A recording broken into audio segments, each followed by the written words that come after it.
Hey there, YouTube listeners. Welcome back to our podcast, powered by the amazing folks at JetOff, AI, who help us turn our conversations into these engaging episodes. We're super to share today's topic with you, and I'm sure you're all curious about which country we'll be comparing. But first, let's talk about something that happened between our last podcast and this one. Leo, you remember that crazy incident when I accidentally spilled coffee all over my shirt while rushing to the studio? Oh, you mean the coffee chic moment? Yes, I do remember. You looked like a walking coffee advertisement, and I was like, well, at least you're getting some free promotion. Ooh, but seriously, Mira, that was quite a morning. I'm just glad you made it to the studio on time. Thanks, Leo. I was a bit worried that I'd have to do the podcast in my coffee-stained clothes. But, thankfully, our amazing team helped me get cleaned up. So, let's get to the main topic of today's podcast. We're going to compare two amazing countries, Grenada and Oman. Now, I know what your why Grenada and Oman? Well, my friends, these two countries have a lot in common, but they also have some significant differences that we'll be exploring in today's episode. That's right. Mira, and I think our listeners will appreciate the detailed comparison we'll be providing. We'll be answering all the questions that are on your mind, from safety and economy to education and family-friendly activities. So, whether you're considering moving to one of these countries, or just want to know more about them, this podcast is for you. And, as always, we'll be bringing our unique perspectives and humor to the conversation. Exactly. And speaking of humor, Leo, I have to say that I'm a bit worried about our listeners who are still trying to decide between Grenada and Oman. I mean, it's not an easy choice, right? Both countries have their own unique charms and attractions. But don't worry, we'll be guiding you through all the pros and cons, so you can make an informed decision. And who knows, maybe by the end of this podcast, you'll be convinced to visit or even move to one of these amazing countries. Oh, Mira, you're such a salesperson. But, seriously, we're to share our knowledge and experiences with you. And, of course, we'll be sharing some funny stories and anecdotes along the way. After all, laughter is the best medicine, right? Boom. So let's get started and dive into the wonderful world of Grenada and Oman. Whoa. That's right, Leo. And before we begin, I just want to say thank you to all our listeners who have been supporting us on this journey. We're so grateful for your engagement and enthusiasm. And don't forget to like and subscribe to our channel for more exciting content. We'll be back with more fun and informative episodes soon. Boom! And remember, our podcast is powered by the awesome folks at JetOff, AI, who help us bring you the best content possible. Thanks again to them for their support. Now, let's get back to the main event. Grenada and Oman. Here we come. Wow. That's right, Leo. And I'm to share some of my own experiences and insights about these two countries. Stay tuned, everyone. And don't forget to follow us on social media for more updates and behind-the-scenes peeks into our podcasting adventures. We're on Twitter, Instagram, and Facebook. So be sure to check us out and join the conversation. Whoa. That's right, Leo. And before we go, I just want to say that we're always looking for new topics and ideas for future episodes. So if you have any suggestions or ideas, please don't hesitate to reach out to us. We'd love to hear from you. And that's all for now. Folks, thanks for tuning into our podcast. We'll be back soon with more exciting content. Until then, stay curious and keep exploring. Oh. I'm to dive into the world of safety and crime rates in Grenada and Oman. From what I've gathered, Grenada has a relatively low crime rate, with most offenses being minor thefts and property damage. What are your thoughts? Leo? I've got a few numbers to share. According to the latest statistics, Grenada's crime rate has been decreasing over the past few years. However, I've also heard that petty theft and burglary are common in tourist areas. But hey, I'm sure our listeners living in Grenada would agree that the island's beautiful beaches and lush mountains make it a wonderful place to call home. That's true, Leo. And speaking of beautiful places, Oman is also known for its stunning natural landscapes and rich cultural heritage. I've read that Oman has a relatively low crime rate as well, but with a focus on more serious offenses like violent crimes and human trafficking. What do you think is driving these crime rates in Oman? Well, I've done some research, and it seems that Oman's low crime rate can be attributed to its strict laws and penalties, as well as its strong emphasis on community policing. But I'm curious. Mira, have you ever been to a country where you felt completely safe, but then something unexpected happened? Actually, Leo, I have a funny story about that. When I was traveling in Japan, I felt like I was in a bubble of safety, but then I accidentally left my phone on a train, and it was stolen. But the funny thing was, the police officer who helped me was so kind and efficient that I ended up laughing about it. I love it. And I'm sure our listeners can relate to that feeling of safety being disrupted. But in all seriousness, Mira, what do you think is the key to creating a safe and secure environment in a country like Grenada or Oman? That's a great question. I think it's a combination of factors, including a strong sense of community, effective law enforcement, and a focus on education and job opportunities. But I'm curious, what do you think about the role of tourism in shaping safety and crime rates in these countries? That's a great point. Mira, I think tourism can have both positive and negative effects on safety and crime rates. On the one hand, tourism can bring in revenue and create jobs. But on the other hand, it can also lead to increased crime and exploitation of local resources. But I'm sure our listeners have some thoughts on this topic. What do you think? Folks, do you think tourism has a positive or negative impact on safety and crime rates in Grenada and Oman? Well, Leo, I think we're getting a bit off track, but I love the engagement. Let's get back to the topic at hand. So, I was reading about Oman's efforts to combat human trafficking, and I was impressed by their commitment to protecting vulnerable populations. What do you know about Oman's efforts in this area? Yes.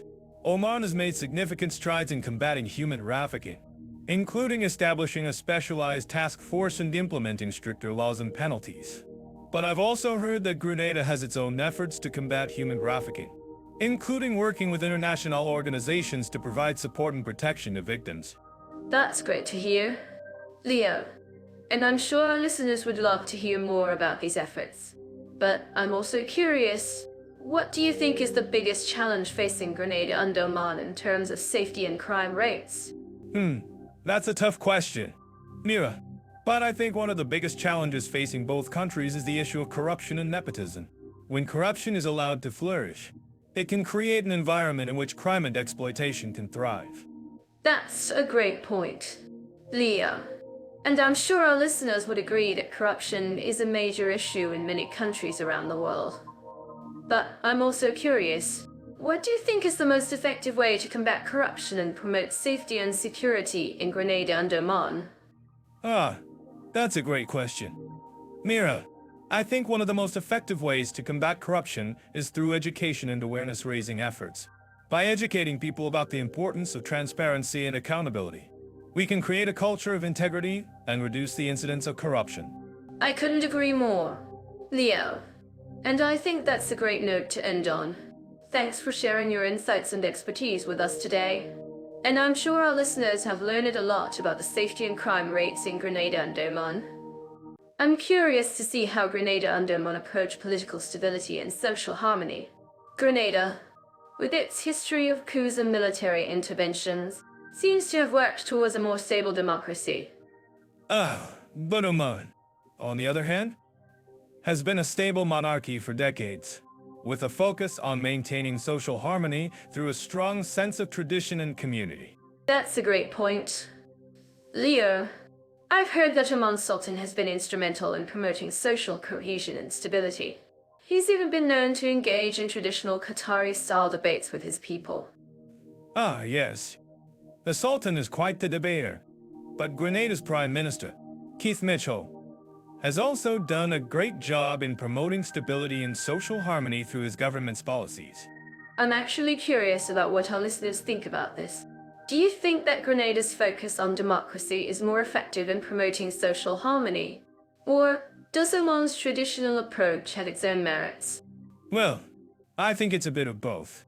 To be honest, Grenada's democratic system provides a framework for citizens to express their opinions and participate in the decision-making process, which can lead to greater social cohesion. That's a great point, Leo. And I think Oman's traditional approach also has its benefits. The Sultan's emphasis on community and social responsibility has helped to create a sense of national unity and stability. Exactly. And I think that's where Grenada could learn from Oman's approach, by embracing its own cultural heritage and promoting social responsibility.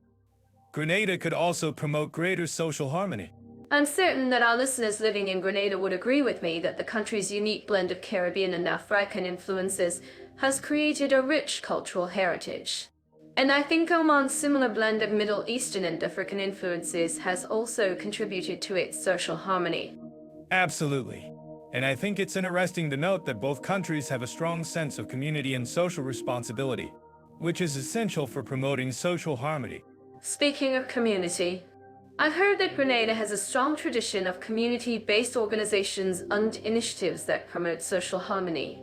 Can you tell us more about that? Leo? Yes. Grenada has a thriving non-profit sector that focuses on promoting social harmony and community development. And I think Oman has a similar approach, with its emphasis on community-based initiatives and social responsibility. I'm actually curious about what our listeners think about this. Do you think that these community-based initiatives are effective in promoting social harmony? Or are there other factors at play? Well, I think it's a combination of both. The community-based initiatives provide a framework for citizens to come together and work towards common goals, which can lead to greater social cohesion. That's a great point, Leo. And I think it's also worth noting that both Grenada and Oman have a strong sense of history and cultural heritage, which has helped to shape their approach to social harmony. For more insights like this, don't forget to check out Jitoff AI, where we have a wealth of information on cultural heritage and social responsibility. Grenada's economic conditions are quite interesting. Leah, with the growing tourism industry, the island is becoming a hotspot for expats and entrepreneurs alike. I've heard that Grenada's economy is heavily reliant on agriculture, specifically nutmeg and cinnamon. But with the rise of tourism, I'm sure it's shifting towards more service-based industries.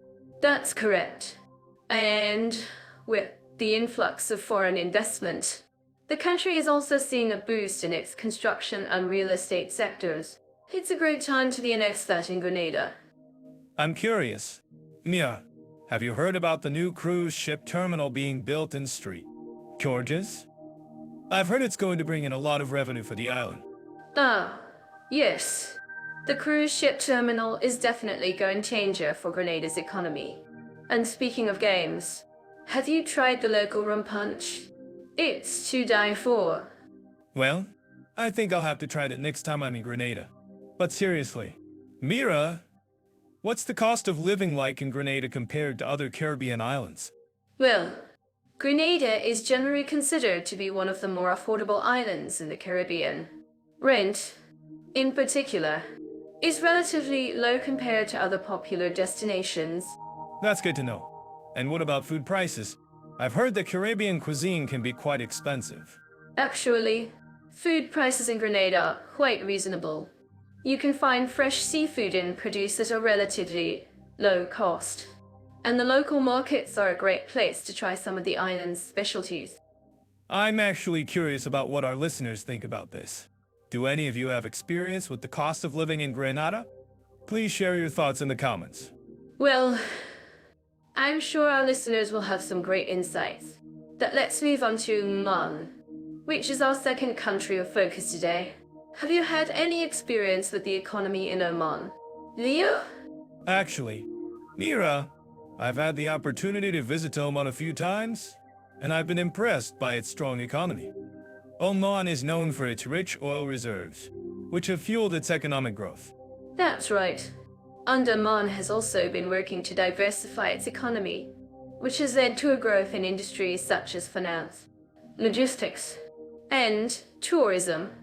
I've heard that Oman is also a hub for business and trade in the Middle East. Is that correct? Mia? Yes, that's true. Oman's strategic location makes it an ideal hub for trade and commerce in the region. And with its stable economy and business-friendly environment, it's no wonder that many companies are setting up shop there. I'm sure our listeners are curious about the cost of living in Oman. What can you tell us about the prices of goods and services in the country? Well, Oman is generally considered to be a relatively expensive country, especially when it comes to accommodation and food. But with its high standard of living and excellent infrastructure, it's definitely worth the extra cost. That's a great point. Mira, and what about job opportunities in Oman? Are there many opportunities for expats to find work?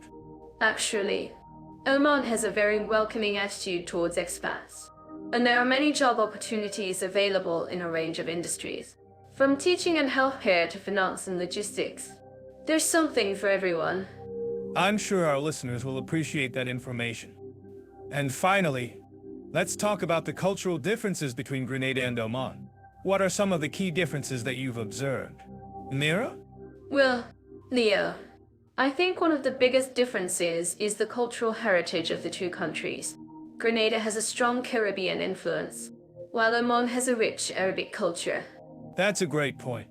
Mira, and what about the food? Are there any cultural differences in the cuisine of the two countries? Actually, Leo, both Grenada and Oman have delicious cuisines, but they're quite different.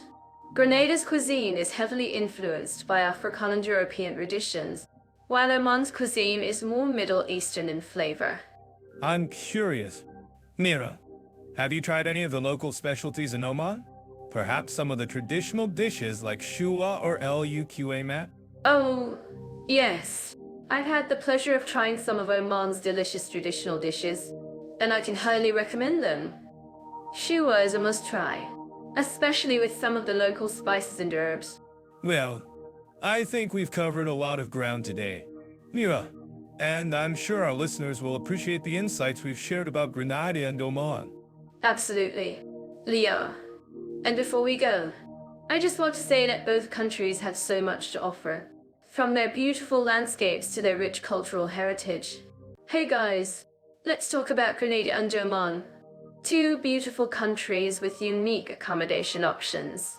I'm sure our listeners living in these countries would agree with me that finding the right place to stay is crucial for a great living experience. Absolutely. Mira, and I have to say, Grenada's island vibe is perfect for those who love the beach. I mean, who wouldn't want to wake up to crystal clear waters and powdery white sand? That sounds amazing. But let's not forget about Oman, which has its own unique charm. The country's rich history and culture are reflected in its architecture, with beautiful forts and mosques. Ah, yes. The forts. I've heard that some of them are even haunted. But seriously, Mira, Oman's accommodation options are quite diverse, ranging from traditional Bedouin tents to luxury resorts. 100 forts. That's a great lead into our topic. So, let's talk about the rental market in both countries. I've heard that Grenada has a relatively affordable rental market, especially outside of street George's. That's true. Mira. And Oman, on the other hand, has a more expensive rental market, especially in Muscat. But if you're looking for a unique experience, you can try staying in a traditional Omani house called a Saraya. Oh, that sounds fascinating. Leo, and I'm sure our listeners would love to hear more about it. So, tell us, what's it like staying in a Saraya?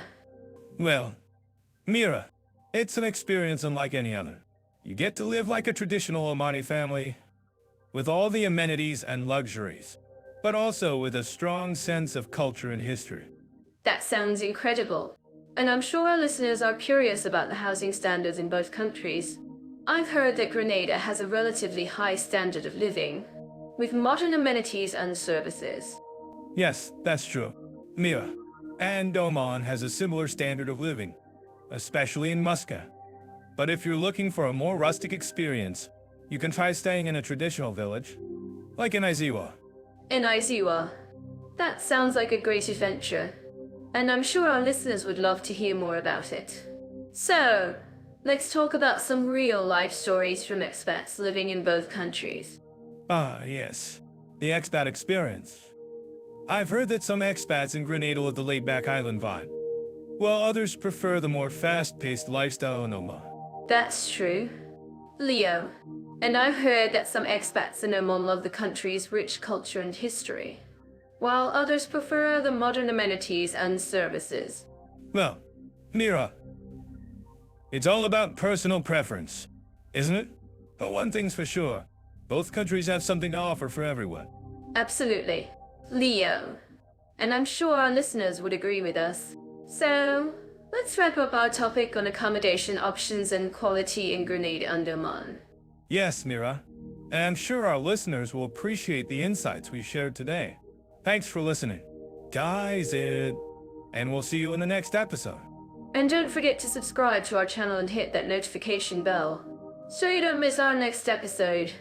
So, let's dive into the ease of visa, immigration, and official procedures in Grenada and Oman. I'm curious, Leo, have you ever had to deal with the Grenadian bureaucracy? Ah, yes, I have. And let me tell you, it's not for the faint of heart. But, I must say, the scenery is beautiful, and the people are warm and welcoming. I'm sure our listeners living in Grenada would agree with me on that. Absolutely. And speaking of bureaucracy, I've heard that Grenada has a relatively straightforward process for obtaining a visa. But what about Oman? How does its immigration system compare? Well, Oman has a more complex system, but it's still relatively efficient. However, I've noticed that the country has been working to streamline its processes in recent years. It's actually quite impressive. Great to hear. I've been researching Oman's e-visa system, and it seems like a game changer for tourists and expats alike. But what about the actual process of getting a residence permit in Oman? Ah, yes. The residence permit. It's a bit more involved, but the authorities have made it easier to navigate. You'll need to provide a range of documents, including proof of employment, health insurance, and a clean police record. Well, that sounds like a lot of paperwork. But I'm sure it's worth it for the beautiful scenery and warm hospitality. I've heard that Oman is a great place to live for expats who value a relaxed pace of life. Absolutely. And speaking of relaxed pace of life, have you ever tried to navigate the Grenadian healthcare system? I've heard it's a bit unpredictable. Oh yes. I've had my share of experiences with the Grenadian healthcare system. But, in all seriousness, it's not that bad. You just need to be prepared for a bit of bureaucracy. I see what you mean. But, in all seriousness, both countries have their strengths and weaknesses when it comes to healthcare. Oman, for example, has a well-regarded public healthcare system, but it's not always easy to access. That's true. And Grenada, on the other hand, has a more limited public healthcare system, but it's still relatively affordable. But what about the process of getting a work permit in Grenada? I've heard it's a bit of a challenge. Ah, yes. The work permit. It's a bit of a bureaucratic nightmare. But it's not impossible. You'll need to provide a range of documents, including a job offer letter, a police record, and proof of qualifications. Wow, that sounds like a lot of paperwork. But I'm sure it's worth it for the beautiful scenery and warm hospitality. I've heard that Grenada is a great place to live for expats who value a relaxed pace of life. Absolutely. And speaking of relaxed pace of life, have you ever tried to navigate the Omani bureaucracy? I've heard it's a bit trying. Oh, yes. I've had my share of experiences with the Omani bureaucracy. But, in all seriousness, It's not that bad. You just need to be prepared for a bit of chaos and bureaucracy. I see what you mean. But, in all seriousness, both countries have their strengths and weaknesses when it comes to bureaucracy. Oman, for example, has a well-organized system, but it can be a bit slow. That's true. And Grenada, on the other hand, has a more informal system, but it's still relatively efficient. But what about the process of getting a residence permit in Grenada? I've heard it's a bit of a challenge. Ah, yes, the residence permit. It's a bit more involved, but the authorities have made it easier to navigate. You'll need to provide a range of documents, including proof of employment, health insurance, and a clean police record. Wow, that sounds like a lot of paperwork. But I'm sure it's worth it for the beautiful scenery and warm hospitality. I've heard that Grenada is a great place to live for expats who value a relaxed pace of life. Absolutely. And speaking of relaxed pace of life, have you ever tried to navigate the Omani healthcare system? I've heard it's a bit unpredictable. Oh, yes. I've had my share of experiences with the Omani healthcare system. But, in all seriousness, it's not that bad. You just need to be prepared for a bit of chaos and bureaucracy. I see what you mean. But, in all seriousness, both countries have their strengths and weaknesses when it comes to healthcare. Oman, for example, has a well-regarded public healthcare system, but it's not always easy to access. That's true.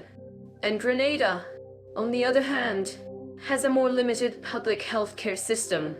But it's still relatively affordable. But what about the process of getting a work permit in Oman? I've heard it's a bit of a challenge. Ah, yes, the work permit. It's a bit of a bureaucratic nightmare, but it's not impossible. You'll need to provide a range of documents, including a job offer letter, a police record, and proof of qualifications. Wow, that sounds like a lot of paperwork. But I'm sure it's worth it for the beautiful scenery and warm hospitality. I've heard that Oman is a great place to live for expats who value a relaxed pace of life. Absolutely. And speaking of relaxed pace of life, have you ever tried to navigate the Grenadian bureaucracy? I've heard it's a bit trying. Oh, yes. I've had my share of experiences with the Grenadian bureaucracy. But, in all seriousness, it's not that bad. You just need to be prepared for a bit of chaos and bureaucracy. I see what you mean. But, in all seriousness, both countries have their strengths and weaknesses when it comes to bureaucracy. Oman, for example, has a well-organized system, but it can be a bit slow. That's true. And Grenada, on the other hand, has a more informal system. But it's still relatively efficient. But what about the process of getting a residence permit in Oman? I've heard it's a bit more involved. Ah, yes, the residence permit. It's a bit more involved, but the authorities have made it easier to navigate. You'll need to provide a range of documents, including proof of employment, health insurance, and a clean police record. Wow, that sounds like a lot of paperwork. But I'm sure it's worth it for the beautiful scenery and warm hospitality. I've heard that Oman is a great place too. When it comes to healthcare, I'm curious about Grenada and Oman. What are some key differences in their systems? Leo? Well, Mira, in Grenada, the public healthcare system is primarily funded by the government, whereas in Oman, the healthcare system is a mix of public and private providers. That's an interesting start. I heard there's a relatively high life expectancy compared to Grenada. What do you think contributes to this? I think it's because Oman has invested heavily in its healthcare system, including modern hospitals and medical facilities. Plus, they have a good balance of traditional and modern medicine, which is reflected in their high life expectancy. I see. So it sounds like Oman's emphasis on healthcare is paid off. But what about Grenada? What are some challenges they face in terms of healthcare? Ah, yes. Grenada's health care system is facing some challenges. including a shortage of medical professionals, unlimited access to certain medical services. But I've also heard that the island has a strong community-based healthcare system, which is great for preventive care and community engagement. I'm certain that our listeners living in Grenada would agree with me that community-based healthcare is essential. I'm curious, what about medical tourism in both countries? Do people travel to either Grenada or Oman for medical care? Actually, yes. Both countries have seen an increase in medical tourism. In Oman, they have a range of medical facilities and services that cater to tourists, including dental care and cosmetic surgery. In Grenada, they also have a few medical facilities that cater to tourists, but it's not as developed as Oman's. That's fascinating. I've heard that Oman has a well-developed healthcare infrastructure, with many international standard hospitals. Can you tell us more about that? Leo? Yes, Oman has invested heavily in its healthcare infrastructure, including some of the most modern hospitals in the region.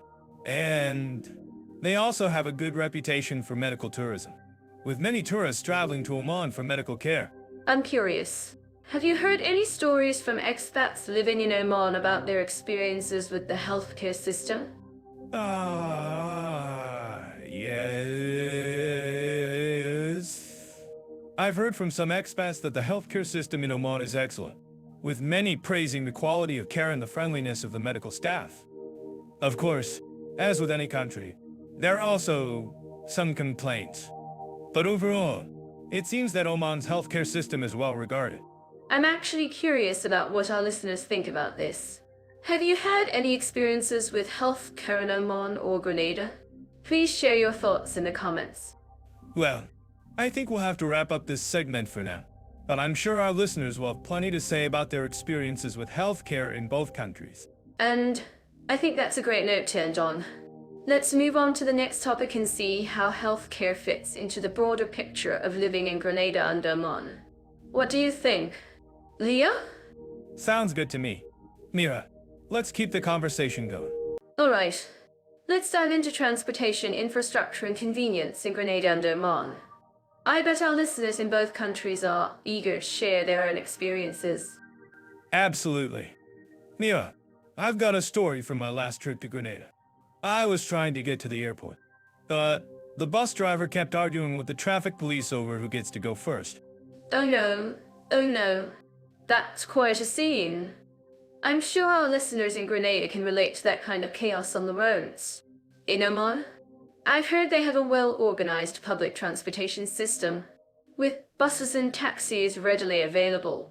That's true, but have you seen the traffic in Muscat during rush hour? It's like a puzzle trying to figure out which lane to take next. I swear, the Omani drivers are like ninja warriors dodging between lanes. I can imagine. But seriously, Oman's public transportation is quite impressive. They have a robust bus network and even a metro system in the works.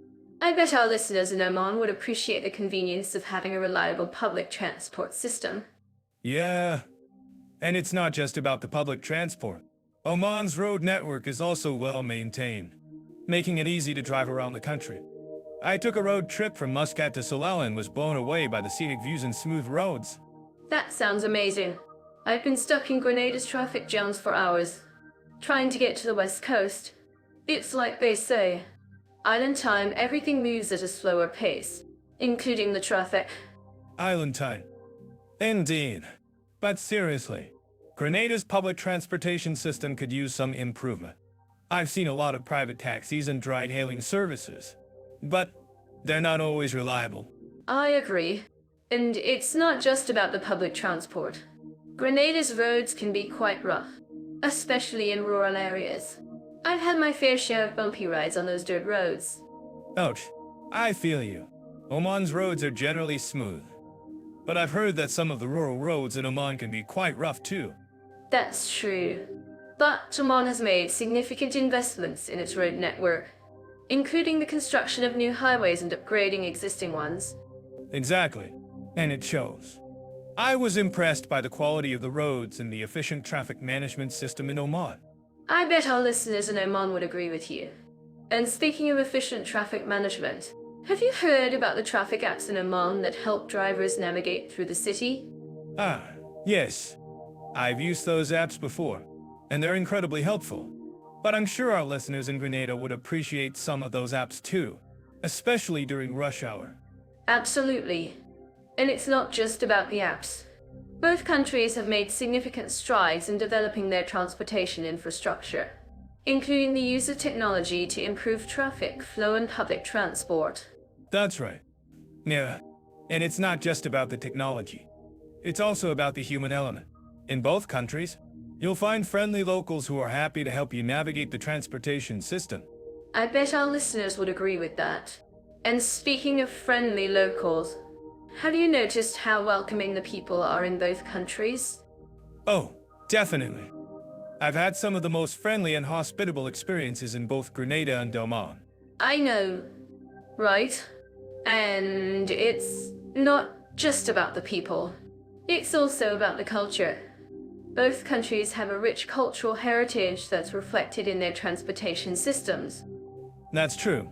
Mira, and I think that's what makes traveling in both countries so unique, the combination of modern transportation infrastructure and traditional culture. Exactly. And I think that's what makes this podcast so fun, exploring the nuances of transportation in different countries and cultures. Agreed. Mira, and I'm sure our listeners would love to share their own experiences and tips for navigating the transportation systems in Grenada and Oman. Absolutely. So, let's hear from you in the comments below. What are your favorite transportation hacks for getting around in both countries? And don't forget to share your own stories and experiences with us. We love hearing from our listeners and learning about their adventures in both Grenada and Oman. Thanks for tuning into this episode. Everyone, don't forget to subscribe to our podcast for more travel tips and stories from around the world. And if you're planning a trip to either Grenada or Oman, be sure to check out our next episode for more insider tips and advice. Until next time, stay safe on the roads and happy travels. I'm sure our listeners are aware that language barrier can be a significant issue for expats, especially when moving to a new country. Let's explore how Grenada and Oman handle language barriers.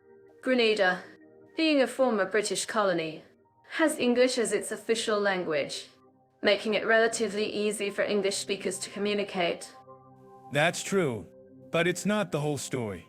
Grenada also has a significant Creole population, and patois is widely spoken, especially in rural areas.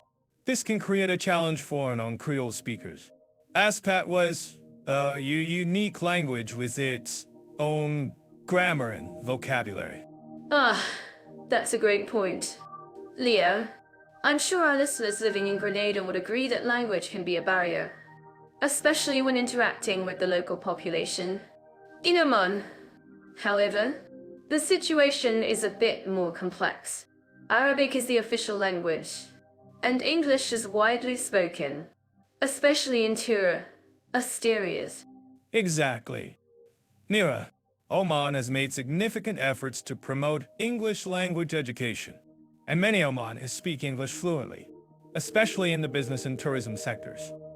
However, for those who don't speak Arabic, communication can be a challenge, especially outside of major cities. That's a good point. Leo, I'm curious to know. Leo, what's your experience been like with language barriers in Oman? Have you had any funny moments trying to communicate with locals? Oh, yes. There was one time when I tried to order a cup of coffee in Arabic, but ended up ordering a cup of tea instead. The barista looked at me and said, "You want tea, not coffee?" I was like, No, I want coffee, but I made a mistake.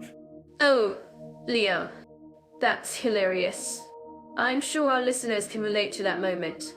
In Grenada, I've heard that Pat was a beautiful language, but it can be challenging for non-speakers to understand. Have you had any experience with patois? Mira? Yes, I have. I was trying to order some food at a local market, and the vendor spoke to me in patois. I was like, I don't understand. She looked at me and said, "Okay, let me speak in English." I was like, thank you. That's great. Mira, it's always good to know that locals are willing to help out when language barriers arise. In Oman, I've noticed that many Omanis are eager to practice their English skills, especially with foreigners. That's a great point. Leo, I'm sure our listeners would agree that language skills can make a big difference in expat life. In Grenada, I've heard that many schools and language institutions offer English language classes, which can be a great resource for those struggling with language barriers. Absolutely. Mira, language education is essential for expats, especially in countries where English is not the primary language. In Oman, I've noticed that many language schools offer Arabic language classes, which can be a great way for expats to learn the local language and culture. That's a great idea. Leo, I'm sure our listeners would appreciate knowing about language resources in Oman. If you're an expat living in Oman, please let us know in the comments below about your experience with language barriers and how you've overcome them. And if you're an expat living in Grenada, please share your experiences with Patwand, how you've learned to communicate with the local population. We'd love to hear your stories. Thanks, Leo, for sharing your experiences with language barriers in Oman. It's clear that both countries have their unique challenges and resources when it comes to language communication. Absolutely. Mira, language is a beautiful thing, and it's essential to appreciate and respect the local language and culture when living abroad. Well, as topic on language barriers and ease of communication in Grenada and Oman. Thanks for joining us. And don't forget to subscribe to our channel for more exciting topics and conversations. And don't forget to leave a comment below if you have any thoughts or experiences to share on language barriers and communication in Grenada and Oman. We'd love to hear from you. You know, when we talk about cultural diversity and tolerance, I immediately think of Grenada and Oman. Two countries with such rich histories, blending African, European, and Asian influences. Ah, yes. Grenada's mix of African, British, and indigenous Carib cultures is fascinating, and Oman's blend of Arabic, Persian, and African traditions is equally captivating. I love how Grenada's Spice Island vibe brings people together. From the colorful markets to the beautiful beaches, it's a melting pot of cultures. Oman, on the other hand, has a more subtle approach to cultural diversity. They've managed to preserve their traditional architecture and customs while still embracing modernity. I'm certain that our listeners living in Grenada would agree with me that the island's carnival celebrations are a testament to its vibrant cultural heritage. That's true. But Oman National Day celebrations are also a great example of their cultural diversity. They showcase traditional music, dance, and costumes from across the country. Now, let's talk about social harmony initiatives in both countries. Grenada's community-based programs aim to promote unity and understanding among different ethnic groups. Oman, however, has taken a more holistic approach to social harmony.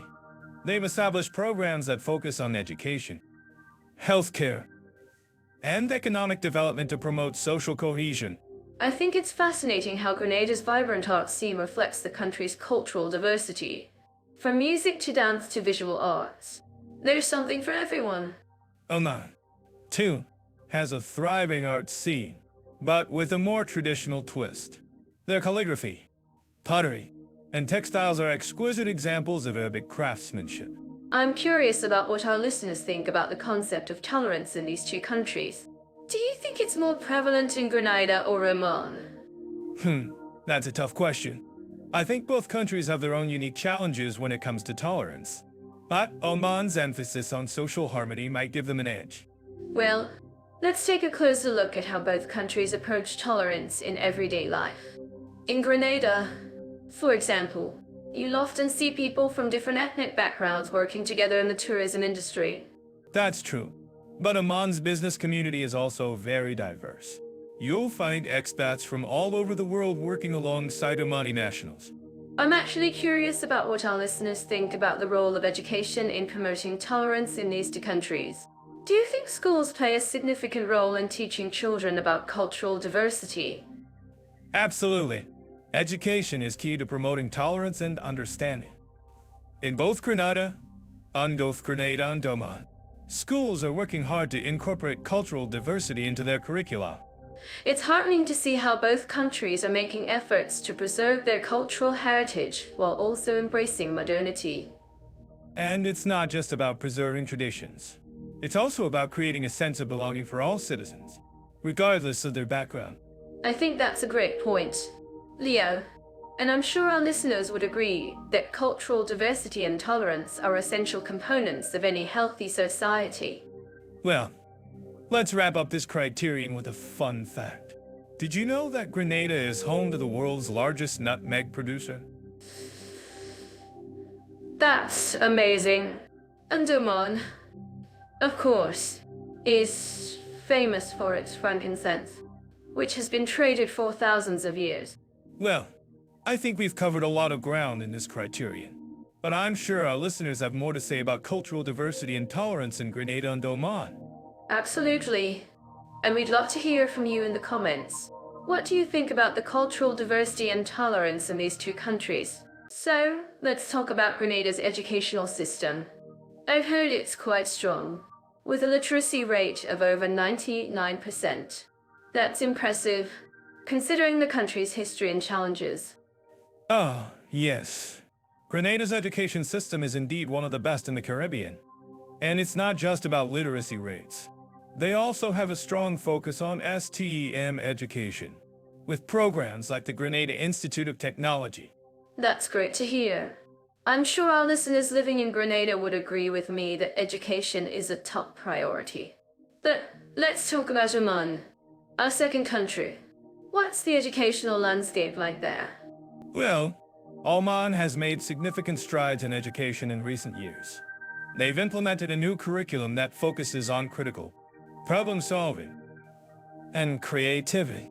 And they're also investing heavily in technology to enhance the learning experience. That sounds like a great approach. I'm curious to know more about the language schools in Oman. Do they offer English language training? For example? Yes, many language schools in Oman offer English language training, as well as Arabic and other languages. And they also have a strong focus on cultural immersion, which is great for students looking to learn about the local culture. That's wonderful. I'm sure our listeners would love to know more about the cultural aspects of Oman's education system. Can you tell us a bit more about that? Well, Oman places a strong emphasis on cultural values and traditions. Students are encouraged to learn about and respect the local culture, and many schools offer programs that focus on Arabic language and culture. I'm actually curious about what our listeners think about this. Do they have any favorite cultural experiences or traditions from Oman that they'd like to share? Yes. I'm sure our listeners would love to share their experiences. And speaking of experiences, I've heard that Grenada has a unique approach to language learning. Can you tell us more about that? Mira? Yes. Grenada has a great approach to language learning. They offer a range of programs, from English language training to language immersion programs. And they also have a strong focus on cultural exchange, which is great for students looking to learn about the local culture. That sounds like a great way to learn a language. And I'm sure our listeners would agree with me that cultural exchange is a valuable part of any language learning program. But let's talk about the challenges of language learning in both countries. Yes. Language learning can be challenging, especially for students who are new to a language. But I'm sure our listeners would agree with me that the rewards of language learning are well worth the effort. Absolutely. And I think both countries have a lot to offer in terms of language learning. But let's talk about the future of education in both countries. What do you think the future holds for Grenada and Oman's education systems? That's a great question. I think both countries have a lot of potential for growth and development in terms of education. And I'm sure our listeners would agree with me that investing in education is key to a country's future prosperity. Absolutely. And I think both countries are taking steps in the right direction. But let's talk about the role of technology in education. How do you think technology will impact the education systems in Grenada and Oman? That's a great question. I think technology has the potential to revolutionize education in both countries. And I'm sure our listeners would agree with me that technology is an essential tool for learning in the 21st century. Absolutely. And I think both countries are already seeing the benefits of technology in education. But let's talk about the importance of language learning in both countries.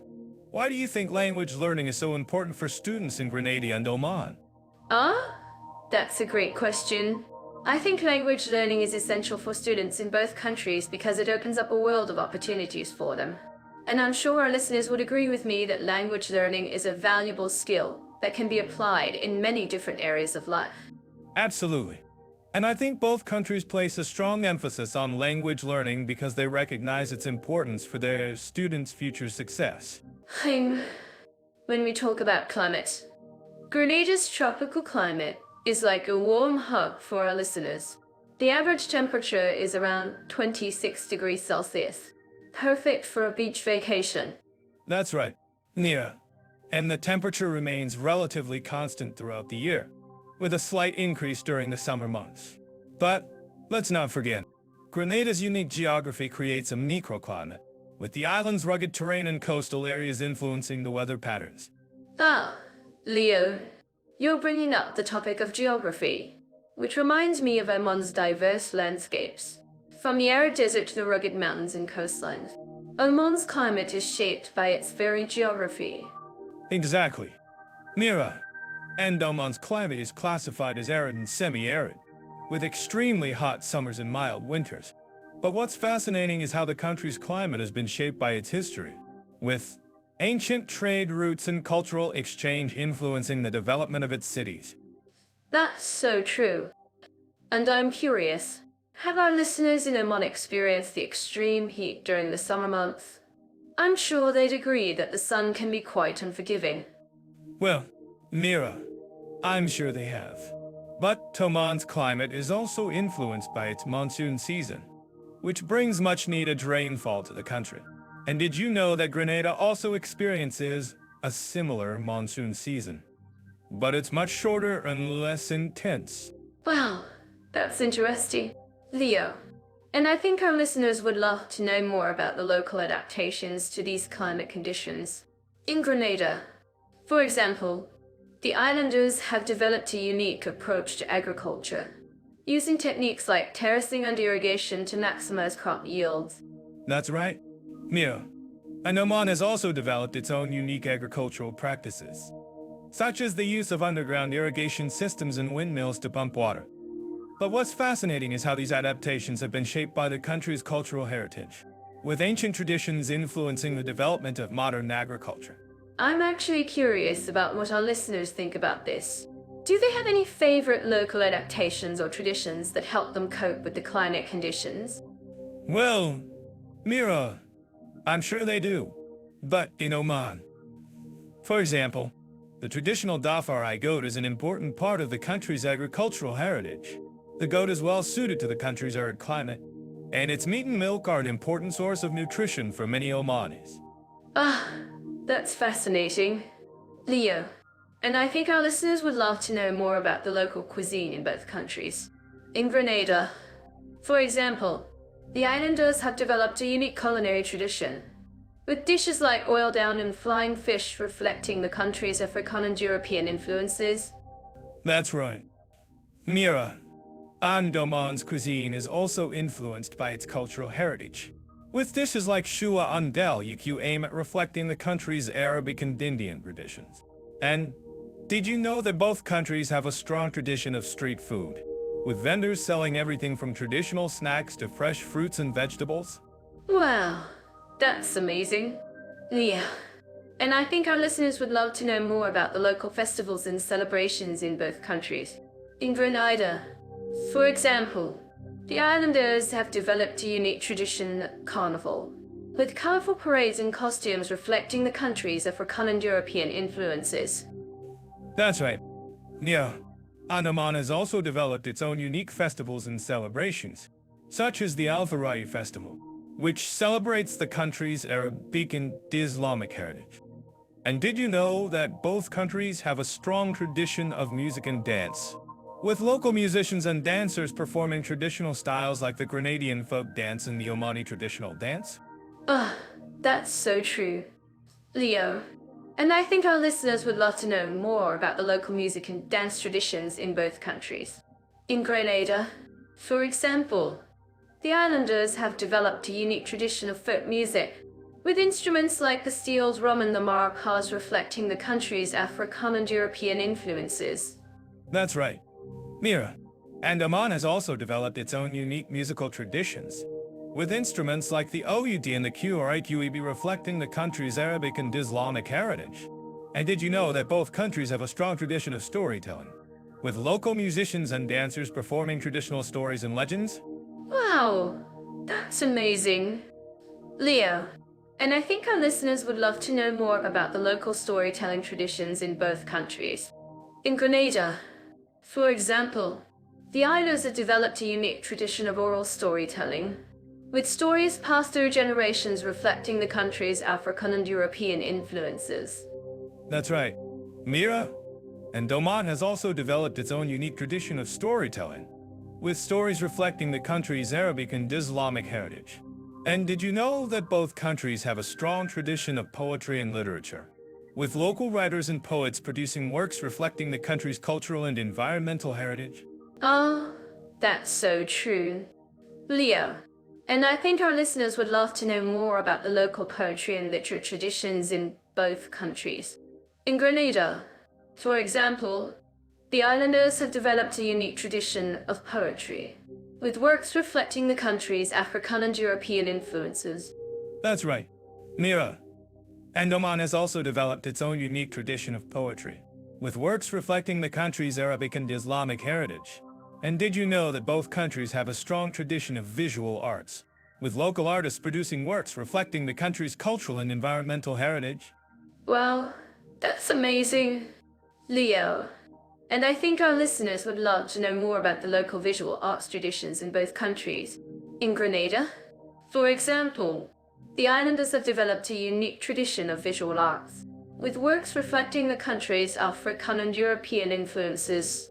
That's right, Mira. And Oman has also developed its own unique tradition of visual arts, with works reflecting the country's Arabic and Islamic heritage.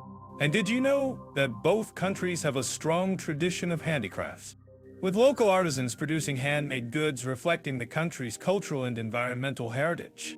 Oh, that's so true. Leo, and I think our listeners would love to know more about the local handicrafts traditions in both countries. In Grenada, for example, the islanders have developed a unique tradition of handicrafts, with handmade goods reflecting the country's African and European influences. That's right, Mira. It's kind of like a thing. And Oman has also developed its own unique tradition of handicrafts, with handmade goods reflecting the country's Arabic and Islamic heritage. And did you know that both countries have a strong tradition of festivals and celebrations, with local events reflecting the country's cultural and environmental heritage? Wow, that's amazing. Leo, and I think our listeners would love to know more about the local festivals and celebrations in both countries. In Grenada, for example, the islanders have developed a unique tradition. Grenada's food culture is a fascinating blend of African, European, and indigenous influences, from the famous nutmeg to the aromatic spices. Their dishes are a true reflection of their history. That's absolutely right. And have you tried the national dish? Oil-down. It's a hearty stew made with meat or fish, vegetables, and a variety of spices. I had it on my last visit, and I was blown away by the flavors. I'm certain that our listeners living in Grenada would agree with me that oil-down is a staple in every Grenadian household. But what I find interesting is how the country's food culture has adapted to modern times, incorporating healthier alternatives without sacrificing flavor. Ah, yes. Grenada is known for its vibrant farmers' markets, where you can find an array of fresh produce, including exotic fruits and vegetables. And with the growing trend of plant-based diets, Grenada's food scene is becoming more diverse and innovative. Exactly. And I think that's what makes Grenada's food culture so unique. They're not afraid to experiment and try new things, while still honoring their traditional roots. That's true. And it's something that our listeners can appreciate. I mean, Who wouldn't want to try a new recipe that's both healthy and delicious? And Grenada's got it all. I'm curious. Leo, have you ever tried Grenadian cuisine outside of the country? Like, have you had it in a restaurant or at a food festival? Ah, yes. I've had the pleasure of trying Grenadian cuisine at a few food festivals. And let me tell you, it's always a hit. People love the flavors and the variety of dishes. I'm sure they do. And I think that's because Grenadian cuisine is all about balance and harmony. They use a combination of spices and herbs to create dishes that are both flavorful and nutritious. That's so true. Mira, and I think that's what sets Grenadian cuisine apart from other Caribbean cuisines. They've got a unique blend of flavors that's all their own. Now, let's talk about Oman. I'm sure our listeners are curious about the food culture in this beautiful country. Absolutely. Oman is known for its rich culinary heritage, which is deeply rooted in its Arabic and Islamic traditions. And let me tell you, their food is incredible. I've heard that Oman is famous for its variety. A flavorful rice dish made with spices and meat or seafood. Have you tried it? Leo? Ah, yes. I've had the pleasure of trying variety in Oman, and it's truly a culinary experience. The combination of spices and flavors is incredible. I'm sure our listeners would love to try it. And what I find interesting is how Oman's food culture has been influenced by its geographical location. The country's proximity to India and the Middle East has resulted in a unique blend of flavors and spices. That's so true, Mira. And I think that's what makes Oman's food culture so fascinating. They've got a rich history and a unique blend of flavors that's all their own. Now, let's talk about the health benefits of traditional Omani cuisine. I'm sure our listeners are interested in learning more about the nutritional alternatives available in this beautiful country. Ah, yes. Traditional Omani cuisine is all about balance and harmony. They use a combination of spices and herbs to create dishes that are both flavorful and nutritious. That's great to hear. And I think that's something that our listeners can appreciate. I mean, who wouldn't want to try a new recipe that's both healthy and delicious? Exactly. And I think that's what makes Omani cuisine so unique. They've got a rich history, a unique blend of flavors that's all their own. I'm sure our listeners would agree with me that trying new foods and recipes is a great way to experience a country's culture. And Grenada and Oman are no exceptions. Absolutely. And I think that's something that our listeners can appreciate. I mean, who wouldn't want to try a new recipe that's both healthy and delicious? Well, I think we've covered a lot of ground in this conversation. And I'm sure our listeners are eager to try some of the delicious dishes we've discussed. Ah, yes. And I think that's what makes this conversation so special. We're not just talking about food. We're talking about culture and tradition. That's so true. Leo. And I think that's what makes Grenada and Oman's food cultures so unique. They're not just about food. They're about the people and the traditions behind them. Exactly. And I think that's something that our listeners can appreciate. I mean, who wouldn't want to experience a new culture and try new foods? Well, I think that's all the time we have for today's conversation. Thank you, Leo, for joining me and sharing your insights on Grenada and Oman's food cultures. Ah, thank you, Mira, for having me. It's been a pleasure discussing food culture and nutritional alternatives with you. Let's talk about Grenada and Oman, two countries steeped in history and cultural richness. I'm sure our listeners are curious about their unique contributions to the world of art and heritage. Have you traveled to either of these countries? Leo? Ah, yes. I've had the pleasure of visiting Grenada, and it's a true gem. The island's history is a fascinating blend of indigenous, African, and European influences.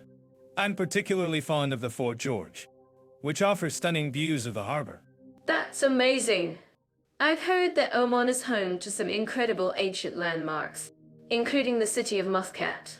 Can you tell us a bit about its history? Leo? Well, Muscat has a rich history that spans over 2,000 years, with evidence of human habitation dating back to the Stone Age. The city's strategic location on the Gulf of Oman made it an important trading center, and its architecture reflects this diverse heritage. I'm fascinated by the way both countries blend their cultural influences to create something truly unique. Cheers. AI loves uncovering stories like this, and so do we. Speaking of which, have you explored the vibrant art scene in Grenada? Leo? Ah, yes. Grenada has a thriving arts community, with a focus on traditional crafts like wood carving and pottery. The island's artisans are known for their intricate designs and attention to detail, which reflect the country's rich cultural heritage. That's beautiful. I've heard that Oman is also home to some incredible traditional crafts, particularly in the field of metalwork. Can you tell us more about that? Leo? Yes, Oman has a long tradition of metalworking, with intricate designs and patterns that reflect the country's Islamic heritage. The art of metalwork is passed down from generation to generation, and it's a testament to the country's rich cultural heritage. I'm impressed by the level of craftsmanship in both countries. It's clear that the artisans take great pride in their work. If you think about it, our listeners living in Oman might appreciate the similarities between their country's metalwork and the intricate designs found in Grenada's wood carvings. That's a great point. Mira, both countries have a deep appreciation for traditional craftsmanship, and it's something that sets them apart from other countries. And speaking of tradition, have you heard about the annual festival in Grenada? Leo? Yes. The Grenada Carnival is a vibrant celebration of music, dance, and culture. It's a time when the island comes together to celebrate its heritage and showcase its unique traditions. That sounds like an incredible experience. I'm sure our listeners would love to learn more about it. In fact, I'm curious about what our listeners think about this. Do they have any favorite cultural events or festivals from around the world that they'd like to share with us? Yes. That's a great question.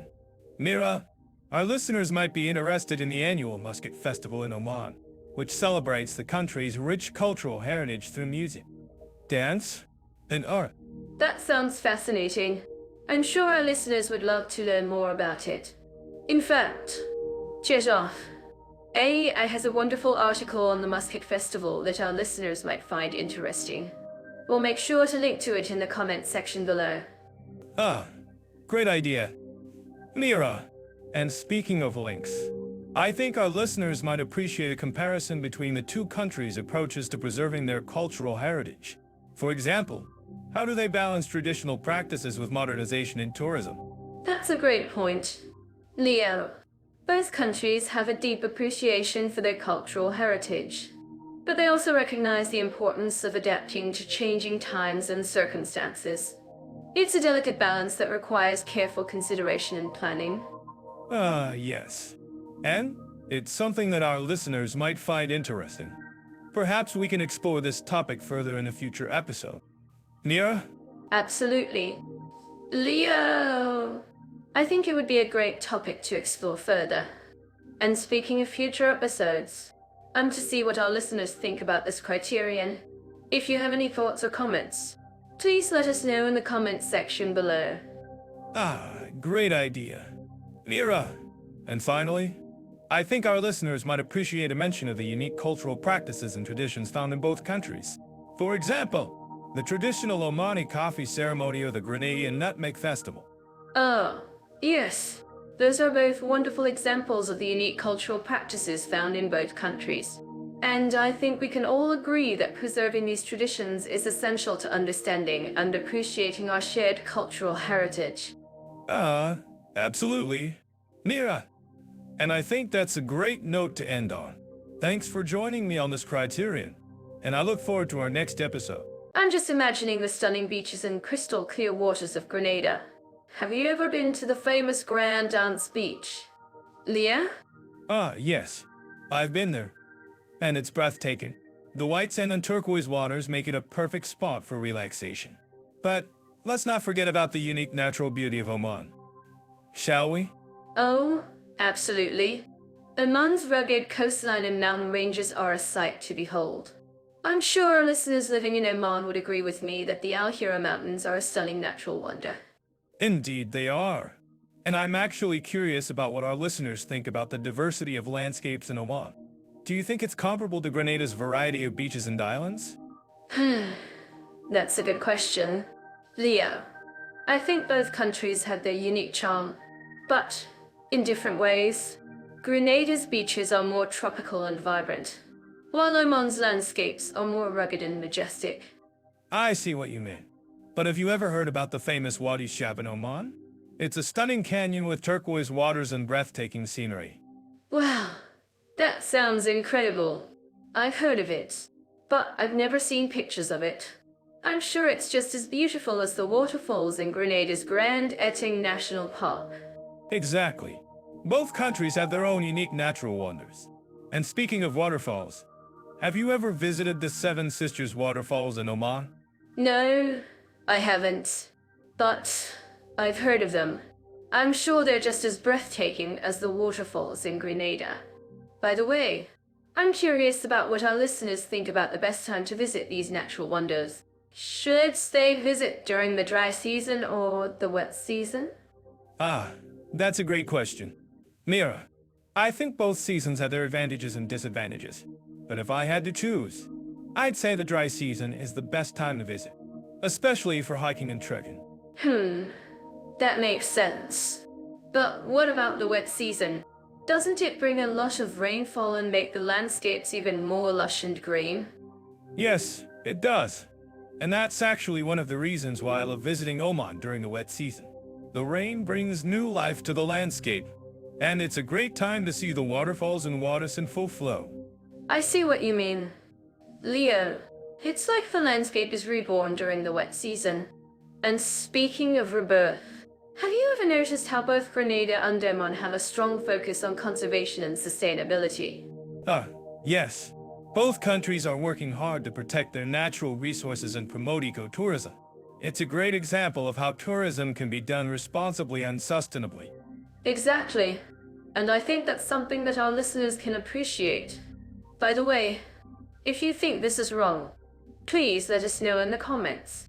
We'd love to hear your thoughts on conservation and sustainability in Grenada and Oman. Well, I think it's a great topic. Mira, and speaking of great topics, let's talk about the unique flora and fauna of both countries. Have you ever seen the stunning baobab trees in Oman? Mira? Oh, yes. I've seen pictures of them, and they're incredible. And I've heard that Grenada has its own unique flora, like the mangroves in the sea, grape trees. That's right. And both countries have a rich variety of bird species, from the osprey to the kestrel. It's a great time to go birdwatching in both countries, especially during the migration seasons. That's a great idea. Leo, I think our listeners would love to know more about the bird life in Grenada and Oman.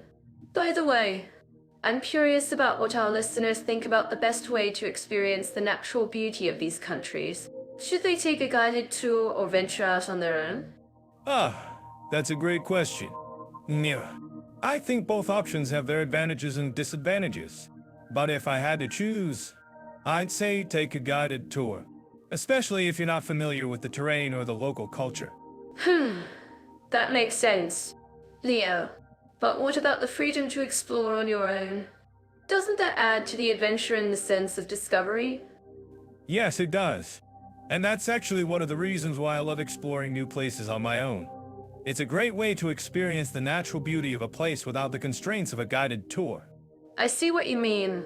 Leo, it's like the landscape is speaking to you in a language that only you can understand.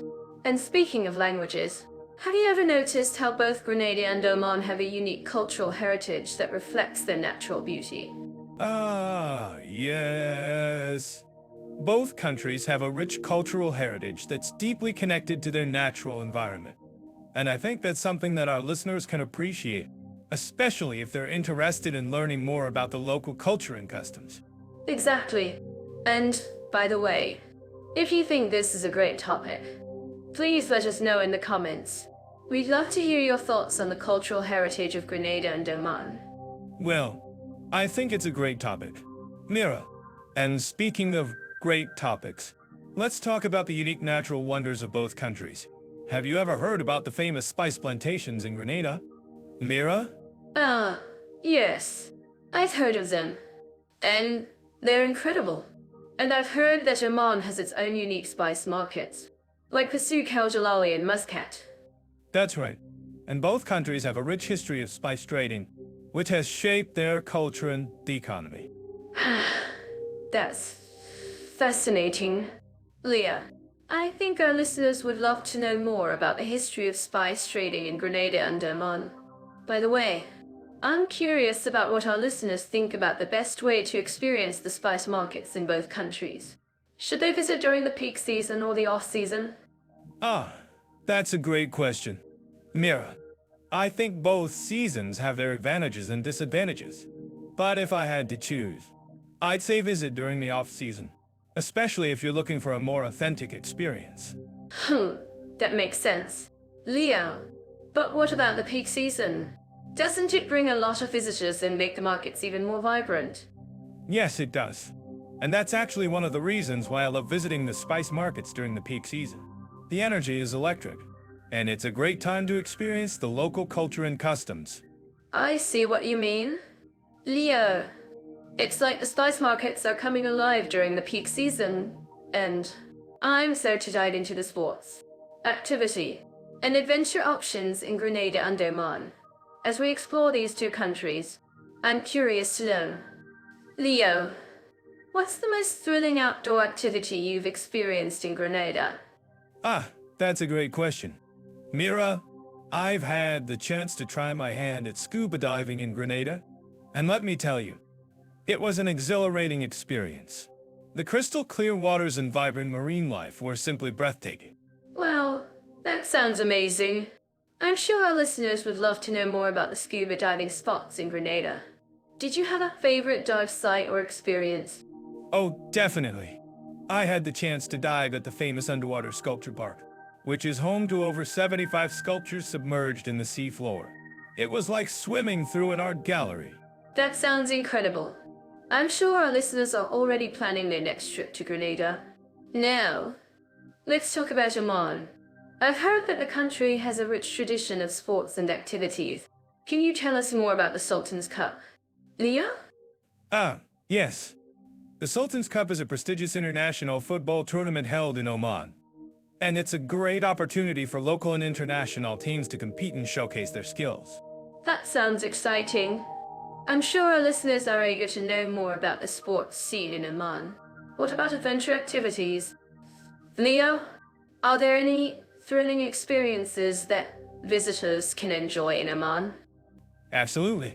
Oman has a stunning coastline with towering cliffs and crystal clear waters, making it a paradise for rock climbing and kayaking enthusiasts. Visitors can also explore the ancient forts and ruins, which offer a glimpse into the country's rich history and culture. Wow, that sounds like an adventure seeker's dream come true. I'm sure our listeners are already planning their next trip to Oman. But before we move on, I have to ask, Leo, what's the most challenging outdoor activity you've experienced in Grenada? Well, I wouldn't say it was challenging, but I did have a hilarious experience trying to surf in Grenada. Let's just say I wiped out more times than I can count. Oh, I can just imagine. I'm sure our listeners would love to hear more about your surfing adventures in Grenada. Did you have a favorite surf spot or experience? Well, I think my favorite experience was when I finally managed to catch a wave and ride it all the way to shore. It was exhilarating, but also a bit embarrassing, considering I was wearing a bright pink wetsuit. Oh, that's hilarious. I'm sure our listeners are enjoying this conversation. Now, let's talk about Oman's unique approach to recreation and how it drives thrill and connection. Can you tell us more about the country's approach to adventure tourism? Leo? Yes. Oman has been investing heavily in adventure tourism, and it's been a game changer for the country. From rock climbing and kayaking to camel trekking and dune bashing, there are plenty of opportunities for visitors to experience the thrill of adventure. That sounds amazing. I'm sure our listeners are eager to know more about the adventure tourism scene in Oman. What about the local culture? Leo, how does Oman's culture influence the way people approach recreation and adventure? That's a great question.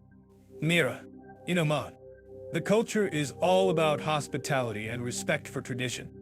Visitors are often invited to participate in local festivals and events, which are a great way to experience the country's rich culture and traditions. Wow, that sounds like an incredible experience. I'm sure our listeners would love to know more about the local culture and traditions in Oman. Can you tell us more about the festivals and events that take place in the country? Ah, yes. Oman has a rich cultural calendar, with plenty of festivals and events throughout the year. From the annual Oman International Film Festival to the Muscat Festival, there's always something exciting happening in Oman. That sounds like a fantastic way to experience the country's culture and traditions. Now, let's talk about Grenada's unique approach to recreation and adventure. Can you tell us more about the country's approach to ecotourism? Leo? Ah, yes. Grenada has been investing heavily in ecotourism, and it's been a great success. From the stunning beaches and crystal clear waters to the lush rainforests and waterfalls, there are plenty of opportunities for visitors to experience the country's natural beauty. That sounds amazing. I'm sure our listeners are eager to know more about the ecotourism scene in Grenada. What about the local culture? Leo? How does Grenada's culture influence the way people approach recreation and adventure? Ah, that's a great question. Mira, in Grenada, the culture is all about community and tradition. Visitors are often invited to participate in local festivals and events, which are a great way to experience the country's rich culture and traditions. Wow, that sounds like an incredible experience. I'm sure our listeners would love to know more about the local culture and traditions in Grenada. Can you tell us more about the festivals and events that take place in the country? Leo? Ah, yes. Grenada has a rich cultural calendar, with plenty of festivals and events throughout the year. From the annual Grenada International Film Festival to the Spice Island Festival, there's always something exciting happening in Grenada. That sounds like a fantastic way to experience the country's culture and traditions. Now, let's wrap up this topic by asking our listeners a question. If you're planning a trip to either Grenada or Oman, what's the most thrilling outdoor activity or adventure experience you're looking forward to trying? So, when it comes to nightlife, I heard Grenada's got a pretty lively scene, especially in Streep, Georges and Grandad's. They've got bars, clubs, and even some beach parties during the peak season. I'm curious. Leo, what do you think about the nightlife in Grenada? Yeah. I've been to some of those beach parties. And let me tell you, there's something else. The energy's infectious. And people are always dancing and having a great time. But, I have to say, I've also heard that some of the clubs can get a bit too rowdy, if you know what I mean. Oh, I do know what you mean. But, hey, that's all part of the fun, right?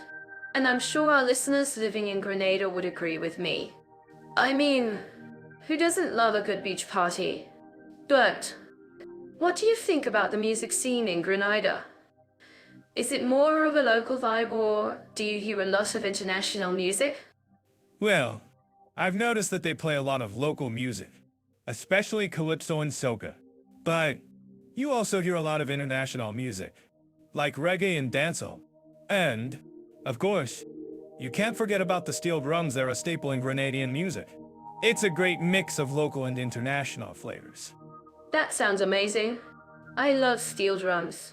And speaking of music, I've heard that Oman has a pretty rich musical heritage as well. They've got a lot of traditional Arabic music, like classical Arabic and Hawaiian music. I'm curious. Leo, have you ever been to an Oman music performance? Actually, I have. It was a classical Arabic performance, and it was absolutely stunning. The musicians were so skilled, and the music was so beautiful. And what I loved about it was the way the music seemed to transport you to another time and place. It was like a little piece of history right there in front of me. Well, that sounds incredible. I'm sure our listeners would love to hear more about it. And hey, speaking of Oman, I've heard that they've got some amazing festivals and events throughout the year. Can you tell us a bit more about those? Ah, yes. Oman's got some fantastic festivals, like the Muscat Festival, which is a celebration of Omani culture and music. And, of course, there's the National Day celebrations, which are a big deal in Oman. They've also got some amazing traditional markets, like the Souk El Joanai, which is a great place to experience the local culture and cuisine. That sounds amazing. I'm sure our listeners would love to experience some of that culture firsthand. And, hey, speaking of markets, I've heard that Grenada's got some great markets as well. They've got the street, George's Market, which is a great place to find some local crafts and souvenirs. And, of course, there's the Grand Anse Market, which is a great place to try some of the local cuisine. Ah, yeah. I've been to both of those markets, and they're definitely worth checking out. The street, George's Market, is a great place to find some unique souvenirs. And the Grand Anse Market is a great place to try some of the local specialties, like the traditional Grenadian dish, oil down. Oil down. That sounds like a mouthful. But, hey, I'm sure it's delicious. And, speaking of food, I've heard that Oman's got some amazing cuisine as well. They've got a lot of traditional Arabic dishes, like shu and gourmet sabisi. I'm curious. Leo, have you ever tried any of those dishes? Actually, I have. And let me tell you, they're amazing. The shua is a traditional Omani dish that's slow cooked in a pit, and it's just fall off the bone ender. And the gourmet sabisi is a herb-based, so that's just full of flavor. Well, that sounds incredible. I'm sure our listeners would love to hear more about it. And, hey, speaking of food, I've heard that Grenada's got some great restaurants as well. They've got some amazing seafood dishes, like the traditional Grenadian dish, grilled fish with coconut milk. I'm curious, Leo, have you ever tried any of those dishes? Yeah, I have. And let me tell you, they're amazing. The grilled fish with coconut milk is a staple in Grenadian cuisine, and it's just delicious. And, of course, you can't forget about the rum. It's a big part of Grenadian culture, and it's definitely worth trying. Well, I think that's a great note to end on. Thanks for sharing your experiences with us, Leo. And, hey, speaking of experiences, I'm sure our listeners would love to hear more about them. If you've got any tips or recommendations for our listeners, please let us know in the comments below. Absolutely. Mira. And, hey, speaking of recommendations, I've got one for our listeners. If you're looking for a great place to experience the nightlife in Grenada, I'd recommend checking out the Beach House Club in Grand Anse. It's a great place to dance the night away and enjoy some of the local music. Yeah. I've heard great things about that club.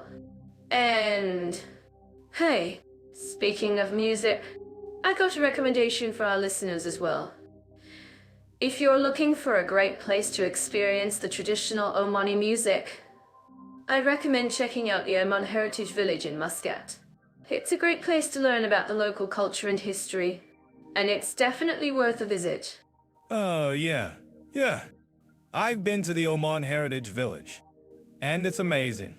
The traditional Omani music and dance are just incredible, and the village itself is a great place to learn about the local culture and history. Well, I think that's all the time we have for today. Thanks for joining us. Leo! And thanks to our listeners for tuning in. If you've got any more questions or comments, please let us know in the comments below. And, hey, don't forget to subscribe to our channel for more great content like this. I'm loving the idea of exploring family-friendly environments in Grenada and Oman. Who wouldn't want to create lifelong memories with their little ones in these beautiful countries? Absolutely. Mira.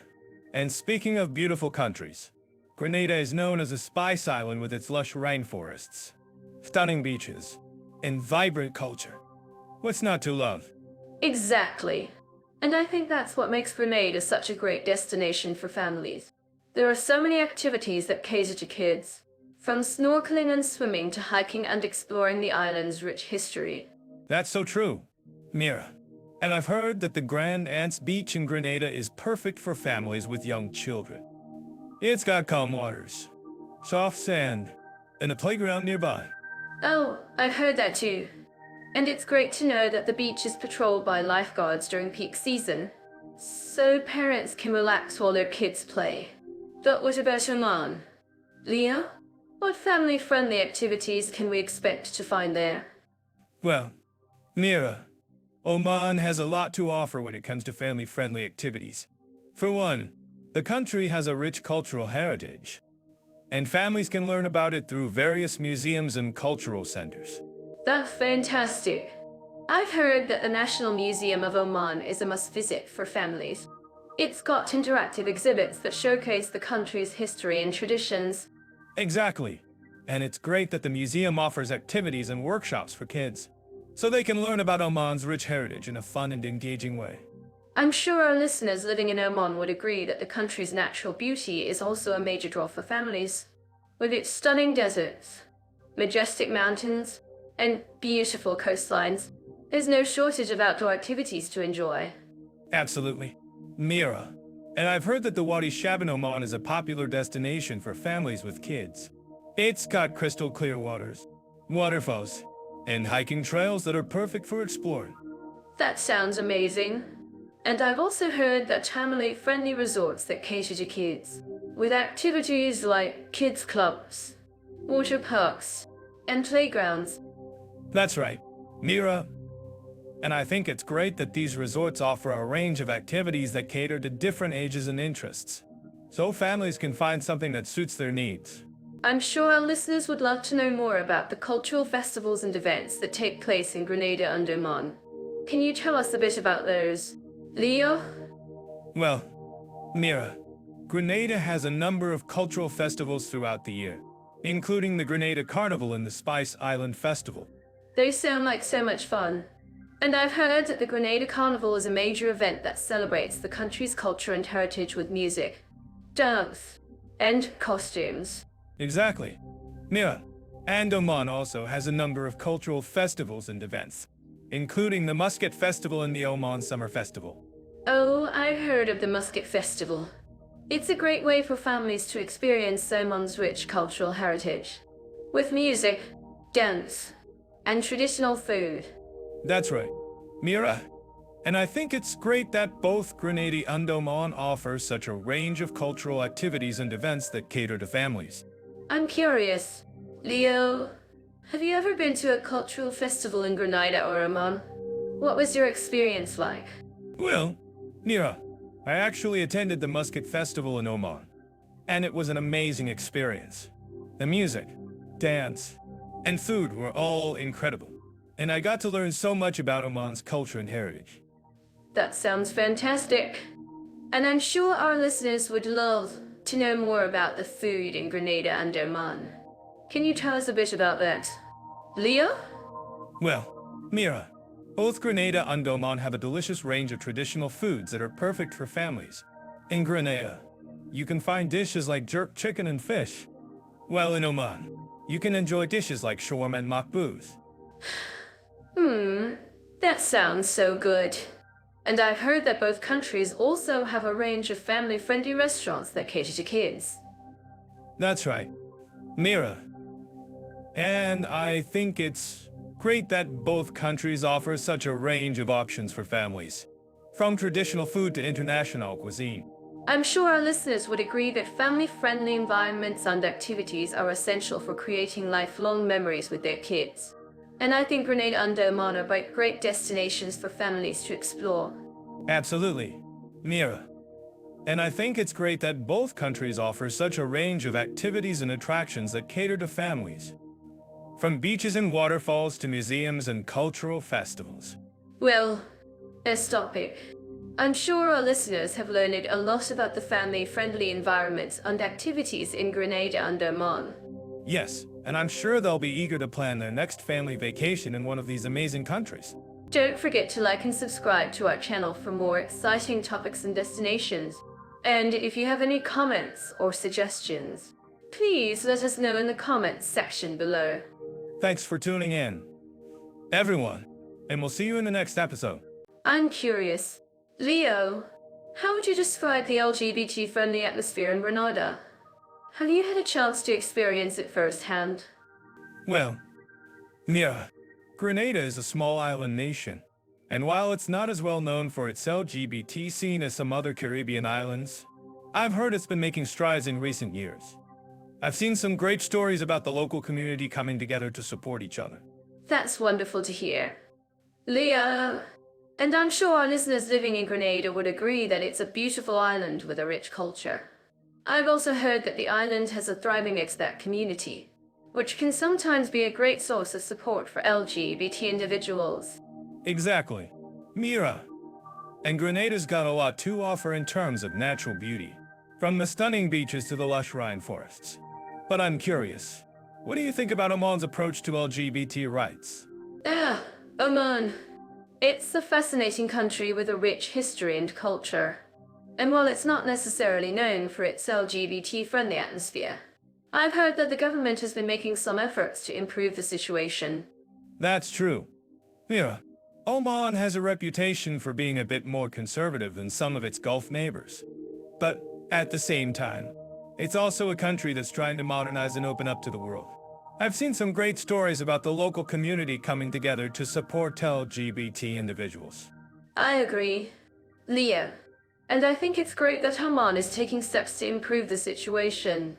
But I have to ask, have you ever been to a pride event in Oman? Well, Mira, I'm a bit of a skeptic when it comes to pride events.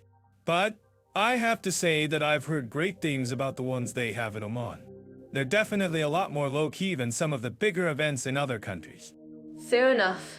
Leo, I think it's great that Oman is taking a more subtle approach to pride events.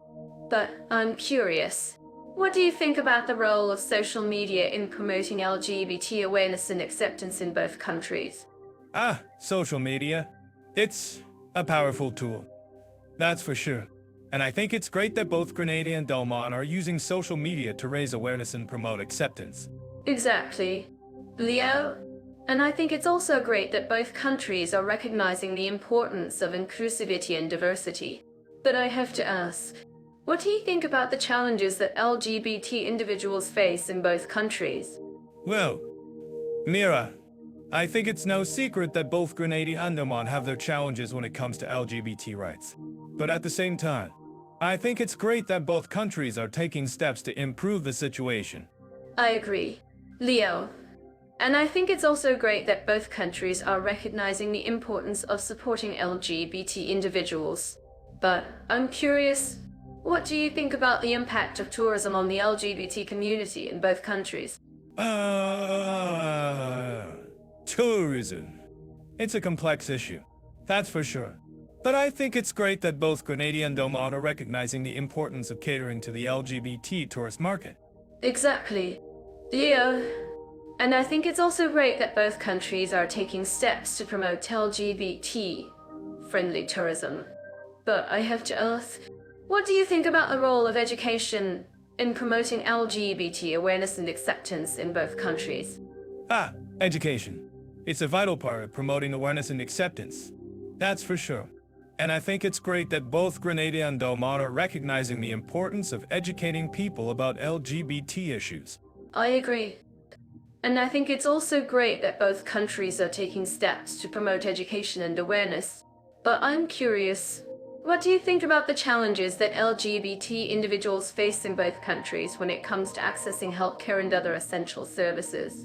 Well, Mira, I think it's no secret that both Grenada and Oman have their challenges when it comes to providing access to healthcare and other essential services for LGBT individuals. I agree. Leo. But I think it's great that both countries are recognizing the importance of providing access to these services. And I'm curious, what do you think about the impact of social media on the LGBT community in both countries? Social media. It's a powerful tool. That's for sure. And I think it's great that both Grenada and Oman are using social media to raise awareness and promote acceptance. Exactly. Leo. And I think it's also great that both countries are recognizing the importance of inclusivity and diversity. But I have to ask, what do you think about the role of community organizations in promoting LGBT awareness and acceptance in both countries? Community organizations. They're a vital part of promoting awareness and acceptance. That's for sure. And I think it's great that both Grenada and Oman have a strong community of LGBT organizations and activists. I agree, Leo. And I think it's also great that both countries are recognizing the importance of supporting these organizations. But I'm curious, what do you think about the challenges that LGBT individuals face in both countries when it comes to accessing housing and other essential services? Well, Mira, I think it's no secret that both Grenada and Oman have their challenges when it comes to providing access to housing and other essential services for LGBT individuals. I agree, Leo.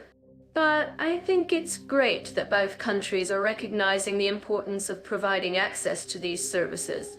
And I'm curious, what do you think about the impact of local laws and policies on the LGBT community in both countries? Local laws and policies. They're a complex issue, that's for sure. But I think it's great that both Grenada and Oman are recognizing the importance of creating a more inclusive and accepting environment for LGBT individuals. Exactly. Leo, and I think it's also great that both countries are taking steps to promote inclusivity and acceptance. But I have to ask, what do you think about the role of international organizations in promoting LGBT awareness and acceptance in both countries? International organizations. They're a vital part of promoting awareness and acceptance, that's for sure. And I think it's great that both Grenada and Oman are working with international organizations to promote LGBT rights. I agree, Leo. And I think it's also great that both countries are recognizing the importance of international cooperation in promoting LGBT awareness and acceptance. But I'm curious, what do you think about the impact of cultural attitudes on the LGBT community in both countries? Cultural attitudes. They're a complex issue, that's for sure. But I think it's great that both Grenada and Oman are recognizing the importance of promoting cultural understanding. So, I'm curious, Leo, what's the first thing that comes to mind when about hospitality in Grenada? Grenada. The Spice Island. I think of warm, beautiful beaches, and a culture that's all about sharing love and kindness with visitors. That's so true. Grenadians are known for their friendly nature. I was there once, and I remember being offered a plate of fresh conch fritters by a local vendor. He just smiled and said, "Welcome, love. Try these." That's so characteristic of the Grenadian spirit. They have a way of making you feel like you're part of the family. But, of course, we can't compare it directly to Oman, which has its own unique culture and approach to hospitality. Exactly. Oman is known for its traditional hospitality, or DIIFA as the locals call it. It's all about respect, generosity, and kindness towards guests. I've heard that Omaners will often go out of their way to ensure their guests feel comfortable and happy. That's right. And it's not just about the physical space. It's also about the emotional connection. Omaners take pride in their warm and welcoming nature, and it's something that sets them apart from other cultures. I love that. And I think it's interesting to note that both Grenada and Oman have a strong emphasis on community and family ties. In Grenada, the concept of family is very broad, and it's not uncommon for visitors to be welcomed into a local family's home. That's true. And it's a beautiful thing. In Oman, too, family is highly valued, and visitors are often treated like part of the family. But, of course, there are also cultural norms and traditions that shape the way people interact with foreigners. Absolutely. And I think it's worth noting that both countries have a strong sense of pride and identity. Grenadians are proud of their African and Caribbean heritage, while Omanis are proud of their Arab and Islamic traditions. That's right.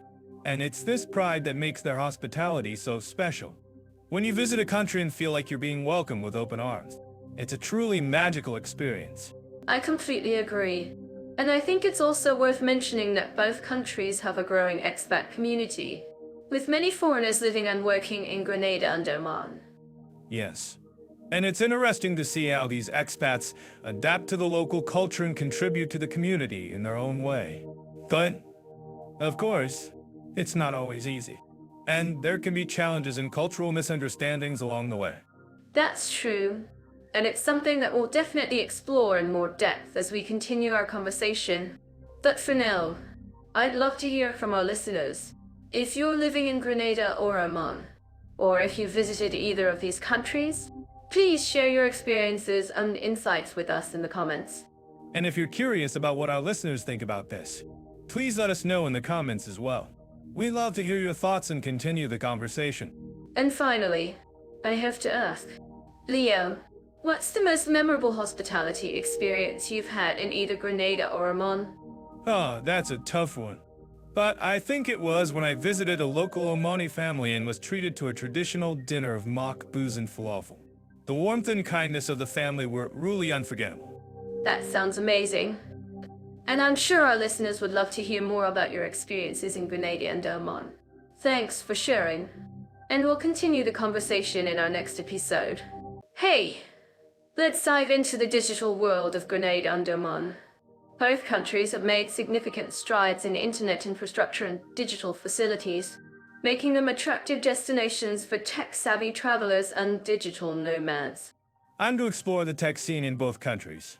From what I've heard, Grenada has been investing heavily in its fiber optic network, making it one of the most connected islands in the Caribbean. Exactly, and it shows. Grenada's internet speeds are among the fastest in the region, with average speeds of up to 100 Mbps. That's perfect for streaming, online gaming, and remote work. Oman, on the other hand, has been focusing on developing its digital infrastructure, particularly in the capital city of Muscat. They've made significant investments in data centers and cloud computing, making it an attractive destination for businesses and entrepreneurs. That's right. Oman's digital infrastructure is designed to support the growth of the tech industry. With initiatives like the Oman Tech Fund and the Muscat Tech Park, it's a great hub for startups and businesses looking to expand into the region. I'm curious. Mira, have you heard about the Sultan Qaboos University in Oman? They have a state-of-the-art digital library and research center that's open to the public. Yes. I've heard great things about it. It's a fantastic resource for researchers and students. And it's a great example of Oman's commitment to education and innovation. Let's talk about smart cities for a moment. Grenada's capital, St. George's, has been working on a smart city initiative, incorporating technology to improve the quality of life for residents and visitors alike. That's right. And Oman's capital, Muscat, has also been working on its own smart city project, focusing on sustainable urban development and digital governance. It's exciting to see how both countries are embracing technology to create better living environments. I'm sure our listeners would love to know more about the digital nomad scene in both countries. Mira, have you heard about the co-working spaces and digital communities in Grenada? Yes.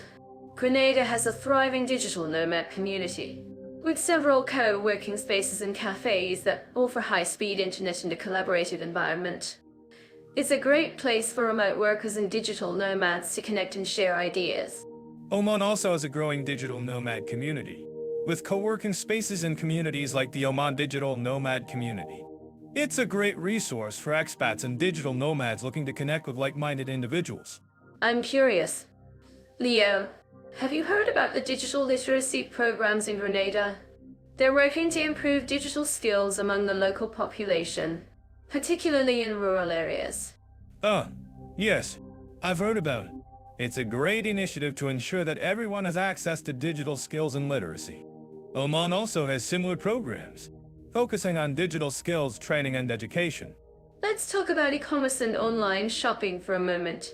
Both Grenada and Oman have seen significant growth in e-commerce, with online shopping platforms and digital payment systems becoming increasingly popular. That's right. And it's no surprise, given the high-speed internet and digital infrastructure in both countries. It's making it easier for businesses to reach customers and for consumers to shop online. I'm sure our listeners would love to know more about the digital security measures in place in both countries.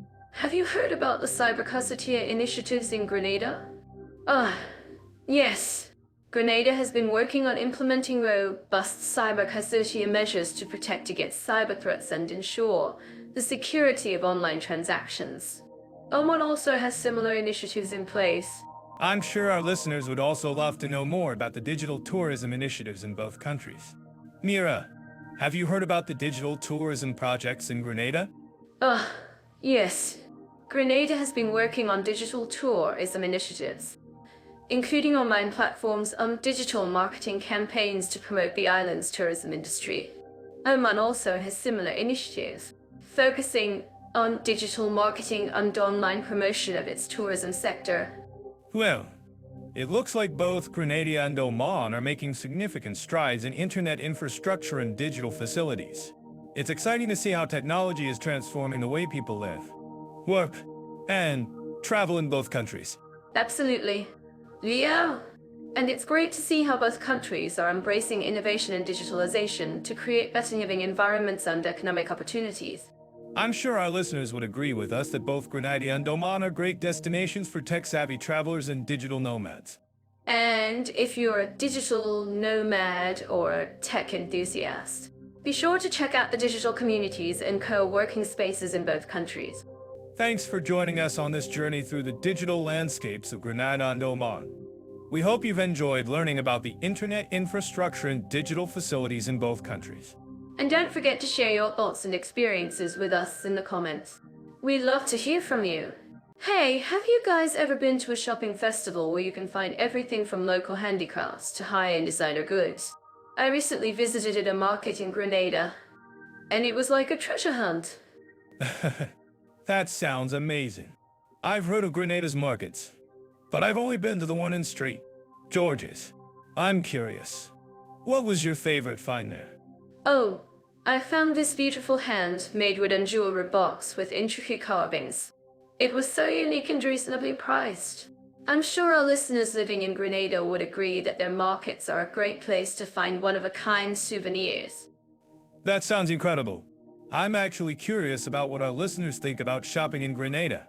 Do they prefer the bustling markets or the more modern malls? Let's hear from you in the comments. Definitely. Our listeners should share their experiences. Now, let's talk about Oman. I've been to their malls, and I was blown away by the luxurious brands and high-end shopping experiences. Yes, Oman's malls are definitely on the higher end, but they offer a unique shopping experience. I've heard that some of the malls even have luxury cinemas and fine dining restaurants. Have you tried any of those? Actually, I did try one of the fine dining restaurants, and it was incredible. The food, the service, everything was top-notch. I'm sure our listeners would agree that Oman's malls offer a great balance of luxury and quality. That sounds amazing. I've also heard that Oman has a great selection of local handicrafts and souvenirs. Have you checked those out? Oh, yes. I did find some beautiful handmade Omani silver jewelry, and I was impressed by the craftsmanship. It's definitely worth checking out for our listeners who are looking for unique souvenirs. Great tip. I'm sure our listeners will appreciate that. Now, let's talk about price-performance balance. How do you think Grenada and Oman compare in terms of value for money? Well, I think Grenada offers a great balance of price and quality. You can find unique local handicrafts at reasonable prices, but you can also find high-end designer goods at a lower price point than in other countries. That's a great point. I've heard that Grenada is a great destination for budget-conscious travelers. But what about Oman? Do you think it's worth the higher prices? Well, I think Oman is worth the higher prices if you're looking for a luxurious shopping experience. But if you're on a tight budget, Grenada might be a better option. That's a great tip.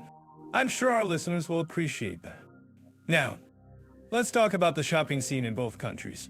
What do you think sets them apart? I think Grenada's markets are more laid back and authentic, while Oman's malls are more modern and luxurious. But both countries offer a unique shopping experience that's worth exploring. That's a great point. I think our listeners would agree that both countries have their own unique charm. Let's hear from you in the comments and see what you think about shopping in Grenada and Oman. Great idea. I'm sure our listeners will have some great tips and recommendations to share. Now, let's talk about the local shopping traditions in both countries. What do you think sets them apart? I think Grenada's markets have a more Caribbean feel, while Oman's malls have a more Middle Eastern influence. But both countries have their own unique shopping traditions that are worth exploring. That's a great point. I think our listeners would appreciate learning more about the local shopping traditions in both countries. Let's hear from you in the comments and see what you think. Great idea. I'm sure our listeners will have some great insights to share. Now, let's wrap up our discussion on shopping opportunities and price-performance balance in Grenada and Oman. Thanks for joining us on this episode. If you have any more questions or topics you'd like to discuss, please let us know in the comments. And don't forget to subscribe to our channel for more exciting content. Thanks for tuning in. We'll be back with more exciting topics and discussions. Until next time, stay shopping and happy. Grenada, the Spice Island, is known for its vibrant cultural scene, with a mix of African, European, and indigenous influences, from the annual Grenada Carnival to the Grenada International Film Festival. There's always something happening. What about Oman? Leah, what kind of cultural events and festivals can we expect there? Oman, the land of frankincense and gold. It's a treasure trove of cultural experiences, with a rich heritage of Arabic, Islamic, and Persian influences. The annual Muscat Festival, for example, is a showcase of traditional music, dance, and art. And let's not forget the Oman Music Festival, which brings together musicians from around the world to perform in the stunning Sultan Qaboos Grand Mosque. Wow, that sounds amazing. I'm sure our listeners living in Oman would agree with me that the Sultan Qaboos Grand Mosque is an incredible venue. And what about Grenada's carnival? I've heard it's one of the best in the Caribbean. Yes. The Grenada Carnival is a real spectacle, with colorful costumes, energetic music, and lively street parties. It's a celebration of the island's rich cultural heritage. And it's not to be missed. By the way, I'm curious. Mira, have you ever been to a traditional Lomani coffee ceremony? It's a unique experience, with traditional coffee served in small cups and accompanied by dates and cardamom. Actually, I have been to a traditional Omani coffee ceremony, and it was indeed a unique experience. But I have to say, I was a bit by the strength of the coffee. It's definitely an acquired taste. And speaking of acquired tastes, have you tried any of the local cuisine in Grenada? I've heard the island is famous for its nutmeg and mace. Yes. The nutmeg and mace. Grenada is indeed famous for its spices, and the local cuisine is a delicious reflection of that. But I have to say, Mira, I'm a bit of a fan of Omani cuisine myself. The shua, for example, is a traditional Omani dish made with meat and spices, and it's absolutely delicious. The shua sounds delicious. Leo, I'll have to try it next time I'm in Oman. And speaking of trying new things, I'm curious about the music scene in Oman.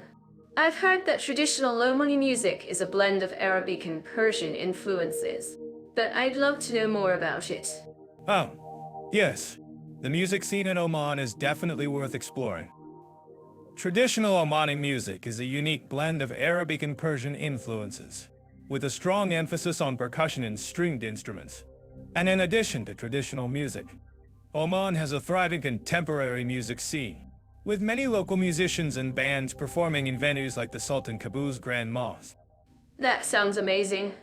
Leo, I'm sure our listeners would love to know more about the music scene in Oman.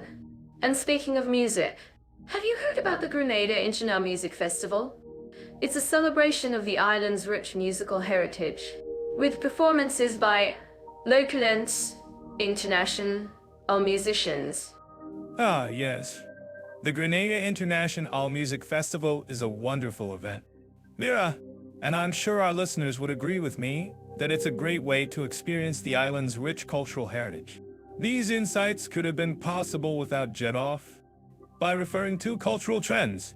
But let's be real. Mira, Sometimes it's nice to have a little help from our friends at Jet Off. Fair enough. Leo, and speaking of festivals and celebrations, I'm curious about the Oman National Day celebrations. I've heard they're a big deal in Oman, with parades, fireworks, and traditional music and dance. Ah, yes. The Oman National Day celebrations are indeed a big deal. Mira, and they're a wonderful way to experience the country's rich cultural heritage. The celebrations typically take place in November, and they feature traditional music, dance, and art, as well as cultural performances and exhibitions. That sounds amazing. Leo, I'm sure our listeners would love to know more about the Oman National Day celebrations. And speaking of celebrations, I'm curious about the Grenada Carnival's impact on the local economy. I've heard it's a major boost to the island's tourism industry. Ah, yes. The Grenada Carnival is indeed a major boost to the island's tourism industry. Mira, and it's a great way to experience the island's rich cultural heritage. By the way, I'm curious. Mira, have you ever been to a traditional Omani soup? It's a unique experience, with traditional goods and handicrafts on display. Actually, I have been to a traditional Omani soup, and it was indeed a unique experience. But I have to say, I was a bit overwhelmed by the sights and sounds of the soup. It's definitely a sensory experience. Fair enough. Mira, and speaking of sensory experiences, I'm curious about the Grenada Carnival's colorful costumes and decorations. I've heard they're a major part of the festival's appeal. Ah, yes. The colorful costumes and decorations are indeed a major part of the Grenada Carnival's appeal. Leo, and they're a great way to experience the island's rich cultural heritage.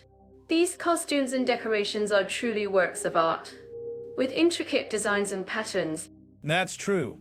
Mira, and speaking of art, I'm curious about the Oman National Day celebrations, cultural performances, and exhibitions. I've heard they're a big part of the celebrations. Ah, yes. The cultural performances and exhibitions are indeed a big part of the Oman National Day celebrations. Leo, and they're a great way to experience the country's rich cultural heritage. For more, check out Jetoff AI for more insights on cultural trends. Fair enough. Mira! And speaking of cultural trends, I'm curious about the Grenada Carnival's impact on the local community. I've heard it's a major way to bring people together and celebrate the island's rich cultural heritage. Ah, yes.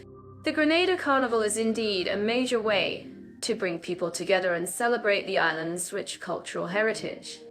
Leo, and it's a great way to experience the island's vibrant cultural scene. These are just a few examples of the many cultural events and festivals that take place in Grenada and Oman. So, I'm curious. Leo, have you ever tried to learn a new language while living abroad? I've had my fair share of linguistic adventures, but I'm sure it's not the same for everyone. Ah, yes. I've dabbled in a few languages, but I must admit, I'm a bit of a lazy learner. I prefer to pick up phrases and slang from the locals rather than formal language classes. Grenada, for instance, has a beautiful Creole language that's a mix of African, French, and English influences. That's fascinating. I've always been drawn to languages that blend different cultures and histories. And speaking of Grenada, have you noticed how easy it is to pick up the local dialect there? I mean, the Grenadianness are so warm and welcoming. It's almost impossible not to catch on. Ah, yes. The Grenadianness are indeed a friendly bunch, but I think it's also due to the fact that the language is relatively simple and phonetic, making it easier for foreigners to learn. Plus, the island's small size means you're constantly interacting with locals, which helps you pick up the language faster. I completely agree. And it's not just the language itself, but also the culture and history behind it. I've had some of my best language learning experiences while immersing myself in the local culture, trying new foods, and attending festivals. Speaking of which, have you ever tried to learn the local language in Oman? Oman is a bit of a challenge, I must say. The Arabic language is quite different from what I'm used to, and the dialects can vary greatly depending on the region. But I think that's also part of the charm. Learning a language that's rich in history and culture is a rewarding experience. I know exactly what you mean. I've always been fascinated by the Arabic script and the way it's used to convey meaning. And I'm sure our listeners would agree that learning a new language is not just about mastering grammar and vocabulary, but also about understanding the cultural context. Absolutely. And it's great that both Grenada and Oman offer language learning opportunities for foreigners, from language schools to cultural immersion programs. There's no shortage of resources to help you learn the local language. That's so true. And I think it's also worth mentioning that both countries have a strong sense of community and hospitality, which makes it easier for foreigners to integrate and learn the language. I mean, who doesn't love a good cup of coffee and a chat with the locals? Ah, yes. Coffee is a universal language. Indeed. But seriously, Mia, I think it's great that we're highlighting the opportunities and ease of learning the local language in both Grenada and Oman. It's essential for travelers and expats to learn the local language to truly experience the culture and way of life. Well said, Leo. And I'm sure our listeners would agree that learning a new language is a rewarding experience that opens up new doors and perspectives. So, if you're planning a trip to Grenada or Oman, don't be afraid to strike up a conversation with the locals. You never know what interesting stories and experiences you might encounter. And who knows? You might even pick up a few phrases of the local language and impress the locals with your language skills. Oh, yes. And don't forget to bring your sense of humor and curiosity. That's the key to language learning and cultural immersion. I've been reading about Grenada, and it seems like a wonderful destination for women travelers. The locals are known for their warm hospitality, and the island itself is a stunning blend of Caribbean charm and British colonial history. Ah, Grenada is indeed a gem. But let's get down to business. What are some safety concerns that women might face in Grenada? I've heard rumors of petty theft and pickpocketing in tourist areas. Yes, petty theft can be a problem in any tourist destination, but Grenada's authorities have been working hard to crack down on these types of crimes.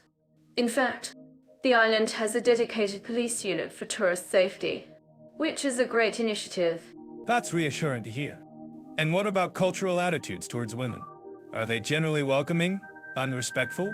Absolutely. Grenadians are known for their warm and friendly nature, and women are no exception.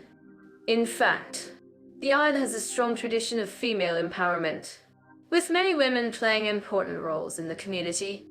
I'm curious. Have you heard any stories from women travelers about their experiences in Grenada? Any funny or interesting anecdotes? Well, I did speak to a woman who traveled to Grenada solo and had a wonderful time.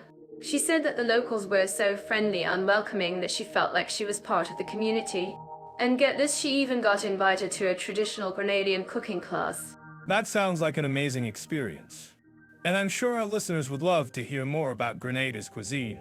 But let's move on to Oman, shall we? Yes, of course. Oman is a fascinating country with a rich history and culture. But what about safety and comfort for women travelers? I've heard that Oman can be a bit more conservative than Grenada. That's true. Oman has a more conservative society, and women may need to dress more modestly and be mindful of local customs. But the government has also taken steps to ensure that women feel safe and welcome in the country. I'm actually curious about what our listeners think about this. Do you think it's fair to expect women to dress more modestly in a conservative country like Oman? Ah, great question. Mira, I think it's essential to respect local customs and traditions. But it's also important to remember that women have the right to dress as they please. Perhaps we could discuss this further and hear from some of our listeners. Absolutely. And speaking of local customs, I've heard that Oman has a unique tradition of female entrepreneurship. Women play a vital role in the country's business sector, and it's a great example of female empowerment. That's fantastic to hear. And I'm sure our listeners would love to learn more about Oman's business landscape. Perhaps we could invite some female entrepreneurs from Oman to share their stories and experiences. That's a great idea. Leo, And I'm sure our listeners would appreciate hearing more about Oman's culture and traditions. Perhaps we could discuss the role of women in Omani society and how they contribute to the country's rich cultural heritage. Oh, wonderful topic. Mira, and I'm sure our listeners would love to hear more about Oman's cultural festivals and events. Perhaps we could discuss the Omani Women's Festival and how it celebrates female empowerment. That sounds like a great idea. Leo, and I'm sure our listeners would appreciate hearing more about the festival and its significance in Omani culture. Well, I think we've covered a lot of ground today. Mira, but before we wrap up, I have one final question. What advice would you give to women travelers who are planning to visit Grenada or Oman? Great question. Leo, I would say that both countries are generally very safe for women travelers, but it's always essential to be mindful of local customs and traditions. And of course, don't be afraid to try the local cuisine, it's delicious. Well, there you have it. Folks, Mira and I have had a great conversation about safety and comfort for women travelers in Grenada and Oman.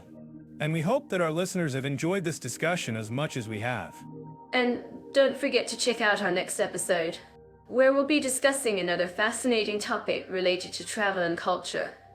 Thanks for tuning in, everyone. And don't forget to subscribe to our podcast and follow us on social media for more exciting content and conversations about travel and culture. Until next time, farewell. Grenada and Oman, two countries with unique legal systems and approaches to individual rights and freedoms.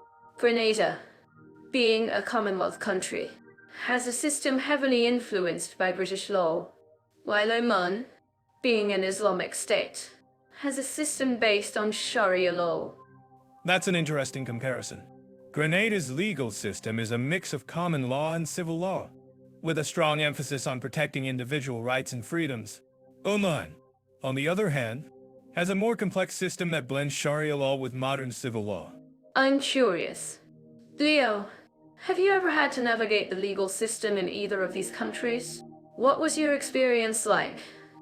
Well, Mira, I've had my fair share of navigating bureaucratic systems, but I think my experience in Oman was particularly enlightening. Let's just say that I had to learn to appreciate the importance of patience and understanding cultural nuances. I'm sure our listeners can relate to that. So, Leo, can you tell us more about Oman's approach to individual rights and freedoms?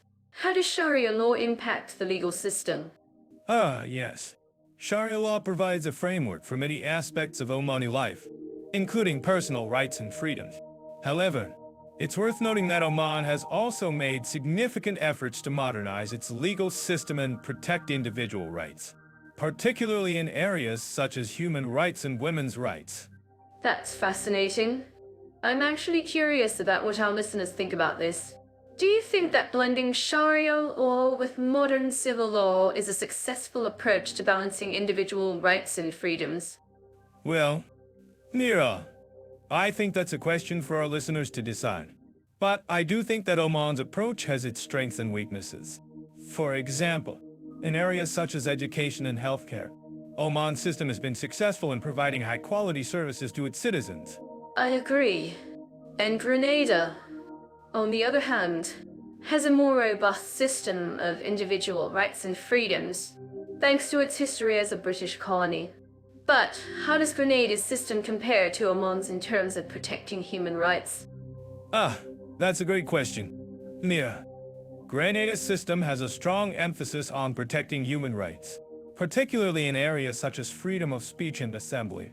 However, I think that Oman's system has made significant strides in recent years in protecting human rights, particularly in areas such as women's rights and child rights. I'm not sure I agree. Leo, I think that Oman's system still has a long way to go in terms of protecting individual rights and freedoms, particularly for women and minority groups. Well, Mira, I think we're going to have to agree to disagree on that one.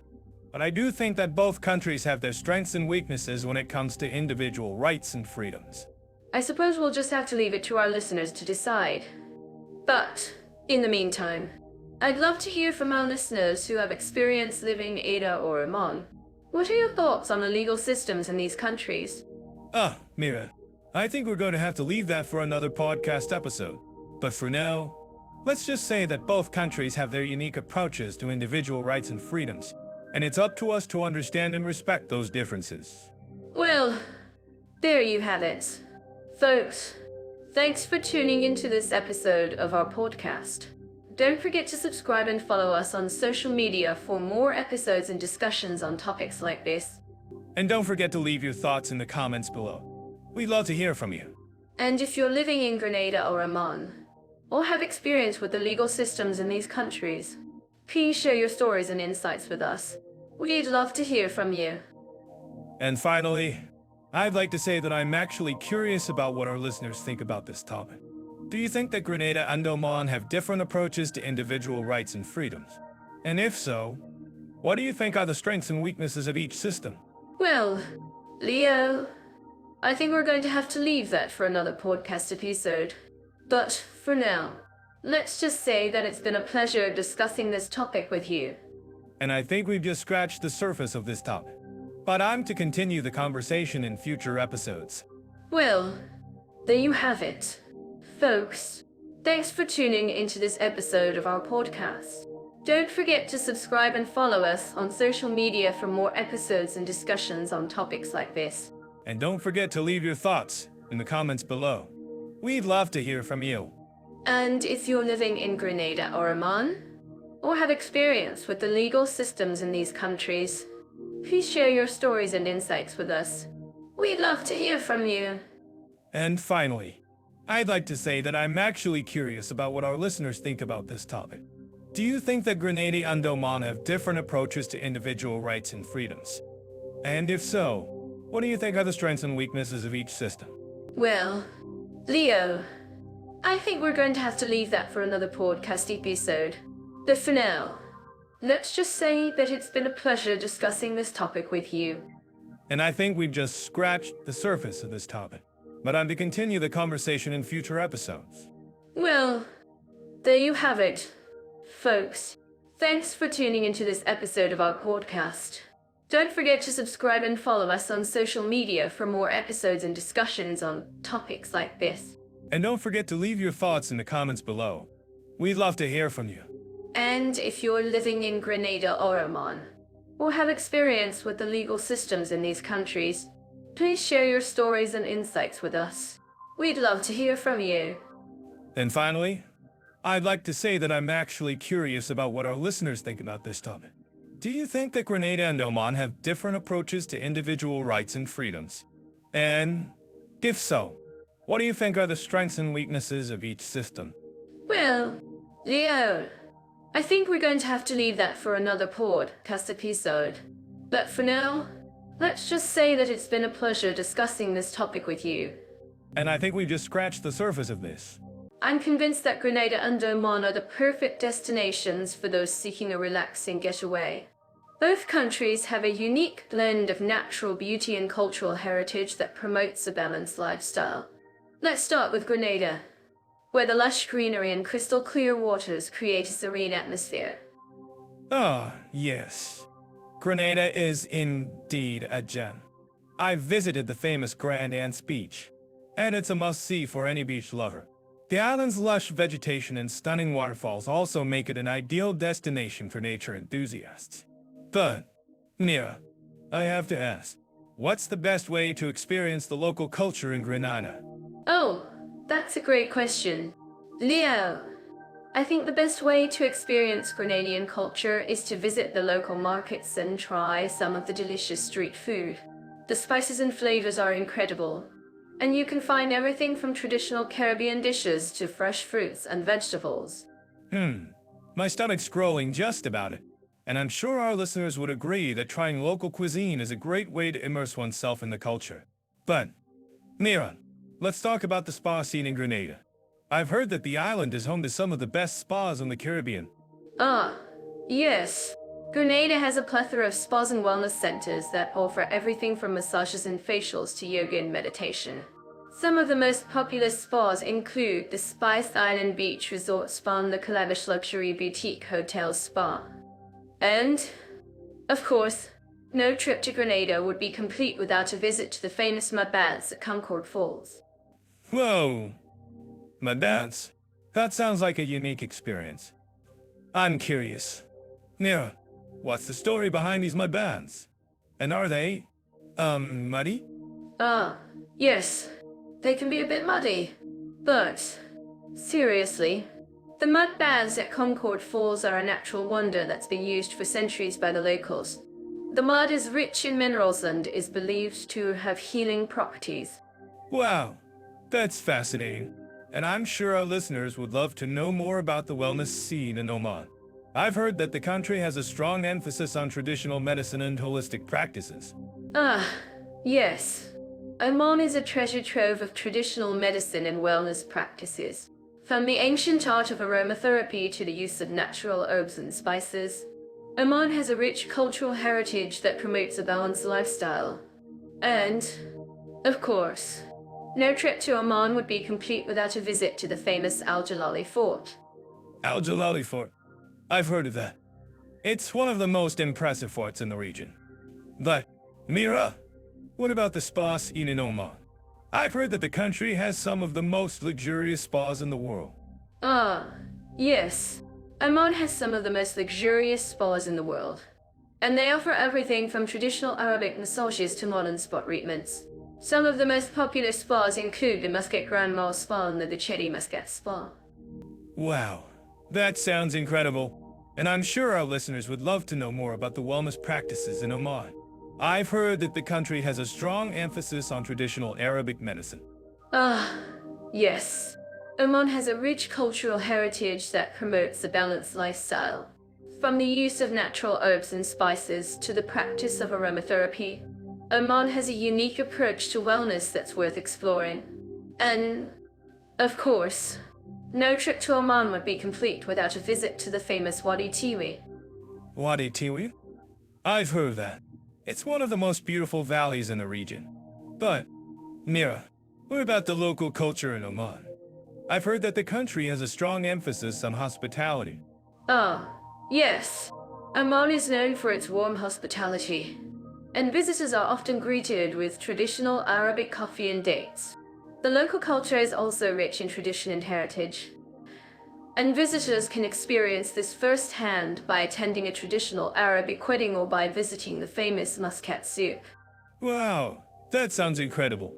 And I'm sure our listeners would love to know more about the spa scene in Oman. I've heard that the country has some of the most luxurious spas in the world. Yes. Oman has some of the most luxurious spas in the world, and they offer everything from traditional Arabic massages to modern spa treatments.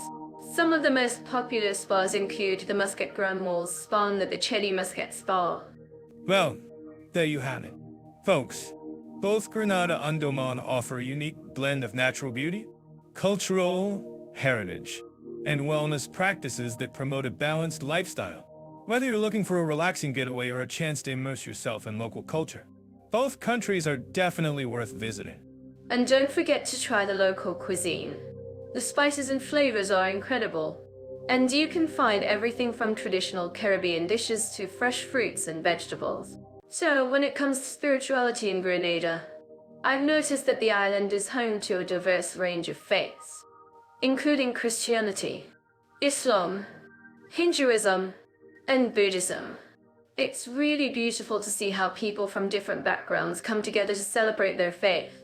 That's true. And I think it's a great reflection of Grenada's cultural melting pot. I was reading about the island's history, and it seems that the British, French, and Africans all had a significant impact on the country's spiritual landscape. Yes, and it's fascinating to see how these different influences have shaped the island's architecture and traditions.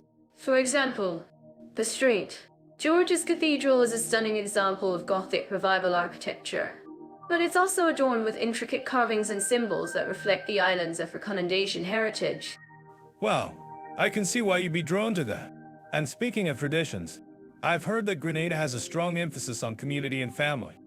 Is that something that's reflected in the spiritual practices on the island?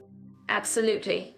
In fact, many of the island's spiritual leaders emphasize the importance of community and connection to nature. For example, some of the island's churches and mosques have beautiful gardens and outdoor spaces that serve as a reminder of the interconnectedness of all living things. That's really beautiful. I'm sure our listeners would love to hear more about that. Mira, have you had any personal experiences with spirituality in Grenada that have stood out to you? Well, I had the chance to attend a Hindu festival on the island, and it was an incredible experience. The music, the energy of the crowd. It was all so vibrant and alive. Wow, that sounds amazing. I can see why you'd be drawn to that kind of energy. And speaking of energy, I've heard that Oman is home to some of the most beautiful mosques in the world. Have you had a chance to visit any of them? Mira, Actually, I have. I visited the Sultan Qaboos Grand Mosque in Muscat, and it was breathtaking. The architecture, the design, the sheer scale of the building. It was also impressive. I can see why. And I've heard that Oman has a strong tradition of Islamic scholarship and learning. Is that something that's reflected in the country's spiritual practices? Yes, absolutely. In fact, Oman has a long history of promoting Islamic knowledge and education, and it's still a major focus of the country's spiritual community today. That's really interesting. I'm sure our listeners would love to learn more about that. Mira, have you had any experiences with spirituality in Oman that have stood out to you? Well, actually, I had the chance to attend a traditional Omani coffee ceremony, and it was a really unique experience. The coffee, the conversation, the sense of community. It was all so warm and welcoming. That sounds lovely. I'm sure our listeners would love to hear more about that. And speaking of community, I've heard that Oman has a strong tradition of family and social ties. Is that something that's reflected in the country's spiritual practices? Yes, absolutely. In fact, many of the country's spiritual leaders emphasize the importance of family and community in Islam. And it's a really beautiful thing to see. I can see why. And finally, I think it's worth noting that both Grenada and Oman have a strong emphasis on respect and tolerance for different faiths and traditions. Is that something that's reflected in the country's laws and policies? Yes, it is. In fact, both countries have laws and policies in place that promote respect and tolerance for different faiths and traditions, and it's really admirable to see. Well, I think that's a great note to end on. Thanks for sharing your insights and experiences with us. Mira, I'm sure our listeners have learned a lot from our conversation today. Grenada and Oman, two countries with rich cultural heritage, yet vastly different in their approach to social equality, respect for minorities, and diversity. I'm curious, Leo, how do you think Grenada's history as a colonial power has shaped its attitudes towards diversity? Well, Mira, Grenada's history is indeed complex, and its colonial past has had a lasting impact on its social dynamics. However, I think it's essential to note that Grenada has made significant strides in recent years to promote social equality and respect for minorities. That's true, but I was more about the cultural celebrations and festivals that take place in Grenada. For instance, the Carnival celebrations are a perfect example of the island's vibrant cultural diversity. Ah, yes. The Carnival is indeed a spectacular display of creativity and cultural expression. But, Mira, don't you think that's also a reflection of the country's historical ties to colonialism and the slave trade? I see what you're getting at, Leo.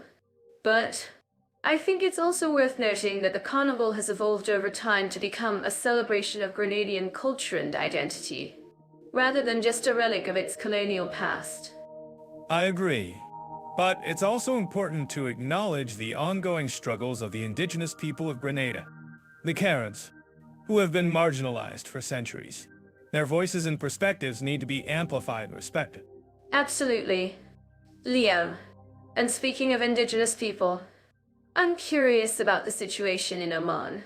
How do you think the government's efforts to promote social equality and respect for minorities have been received by the public? Well, Mira, Oman has made significant strides in recent years to promote social equality and respect for minorities. The government has implemented various policies to promote the rights of women, children, and people with disabilities. That's great to hear, Leo. But I'm also curious about the role of traditional Islamic values in Oman society. How do you think these values have impacted the country's approach to social equality and respect for minorities? Oh, Mira, that's a great question. While traditional Islamic values have played a significant role in shaping Oman society, the country has also made efforts to modernize and promote social equality. For instance, the government has introduced laws to protect the rights of women and children. I see what you're saying, Leah, but I'm also curious about the impact of these laws on the daily lives of Omanis. Have you heard from any locals about their experiences with these laws? Actually, Mira, I have spoken to several Omanis who have shared their experiences with me. While there is still a long way to go, many Omanis are optimistic about the government's efforts to promote social equality and respect for minorities. That's great to hear. Leah, and speaking of Oman, I'm curious about the country's approach to cultural diversity. How do you think the government's efforts to promote cultural diversity have been received by the public? Well, Mira, Oman has a rich cultural heritage, and the government has made efforts to promote cultural diversity through various festivals and events. However, I think it's also worth noting that the country's cultural identity is still deeply rooted in its Islamic traditions. I agree, Leah, but I'm also curious about the role of social media in promoting social equality and respect for minorities in Oman. Have you noticed any significant changes in the way people are discussing these issues online? Actually, Mira, I have noticed a significant shift in the way people are discussing social equality and respect for minorities online. While there is still a long way to go, social media has become a powerful tool for promoting awareness and mobilizing action on these issues. That's great to hear. Leah, and speaking of social media, I'm curious about the role of technology in promoting social equality and respect for minorities in both Grenada and Oman. Mira, that's a great question. While technology has certainly played a significant role in promoting social equality and respect for minorities, it's also worth noting that there are still significant challenges to overcome, particularly in terms of digital access and literacy. I see what you're saying, Leo, but I'm also curious about the impact of social media on the way people are discussing social equality and respect for minorities in both countries. Have you noticed any significant changes in the way people are engaging with these issues online? Actually, Mira, it's kind of like a thing. I have noticed a significant shift in the way people are engaging with social equality and respect for minorities online. While there is still a long way to go, social media has become a powerful tool for promoting awareness and mobilizing action on these issues. That's great to hear. Leo, and speaking of mobilizing action, I'm curious about the role of grassroots efforts in promoting social equality and respect for minorities in both Grenada and Oman. Mira, that's a great question. Grassroots efforts have played a significant role in promoting social equality and respect for minorities in both countries. For instance, community organizations and advocacy groups have been instrumental in raising awareness and mobilizing action on these issues. I see what you're getting at, Leo, but I'm also curious about the impact of these grassroots efforts on the daily lives of people in both countries. Have you heard from any locals about their experiences with these efforts? Actually, Mira, I have spoken to several locals who have shared their experiences with me. While there is still a long way to go, many people are optimistic about the impact of grassroots efforts in promoting social equality and respect for minorities. That's great to hear. Leo, and speaking of optimism, I'm curious about the overall mood in both countries when it comes to social equality and respect for minorities. Mira, that's a great question. While there is still a long way to go, both countries have made significant progress in recent years. However, I think it's also worth noting that there are still significant challenges to overcome, particularly in terms of promoting social equality and respect for minorities. I agree, Leah, but I'm also curious about the role of education in promoting social equality and respect for minorities in both countries. Have you noticed any significant changes in the way people are approaching these issues in the education system? Actually, Mira, I have noticed a significant shift in the way people are approaching social equality and respect for minorities in the education system. For instance, Many schools are now incorporating diversity and inclusion into their curricula. That's great to hear. Leo, and speaking of education, I'm curious about the impact of social media on the way people are learning about social equality and respect for minorities in both countries. Mira, that's a great question. Social media has certainly played a significant role in promoting awareness and education about social equality and respect for minorities.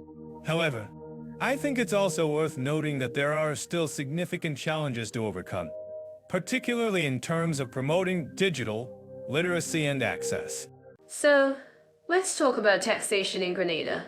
I'm sure many of our listeners who are considering moving to this beautiful island would love to know more about how the tax system works. That's right.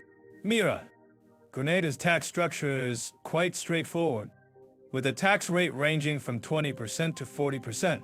The good news is that it's relatively low compared to other countries in the region. But, of course, there are some nuances to consider. Yes. Like what? Leo, I'm curious to know more about the specifics. Well, for one, Grenada has a goods and services tax of 15%, which is a bit higher than some other countries. But, on the other hand, there's no income tax on foreign earned income, which can be a big perk for digital nomads and remote workers. That's a great point. Leo, and I'm sure many of our listeners would love to know more about the tax implications of buying a property in Grenada. Can you tell us more about that? Yes. So if you're buying a property in Grenada, you'll need to pay a 10% transfer tax, which is a one-time fee.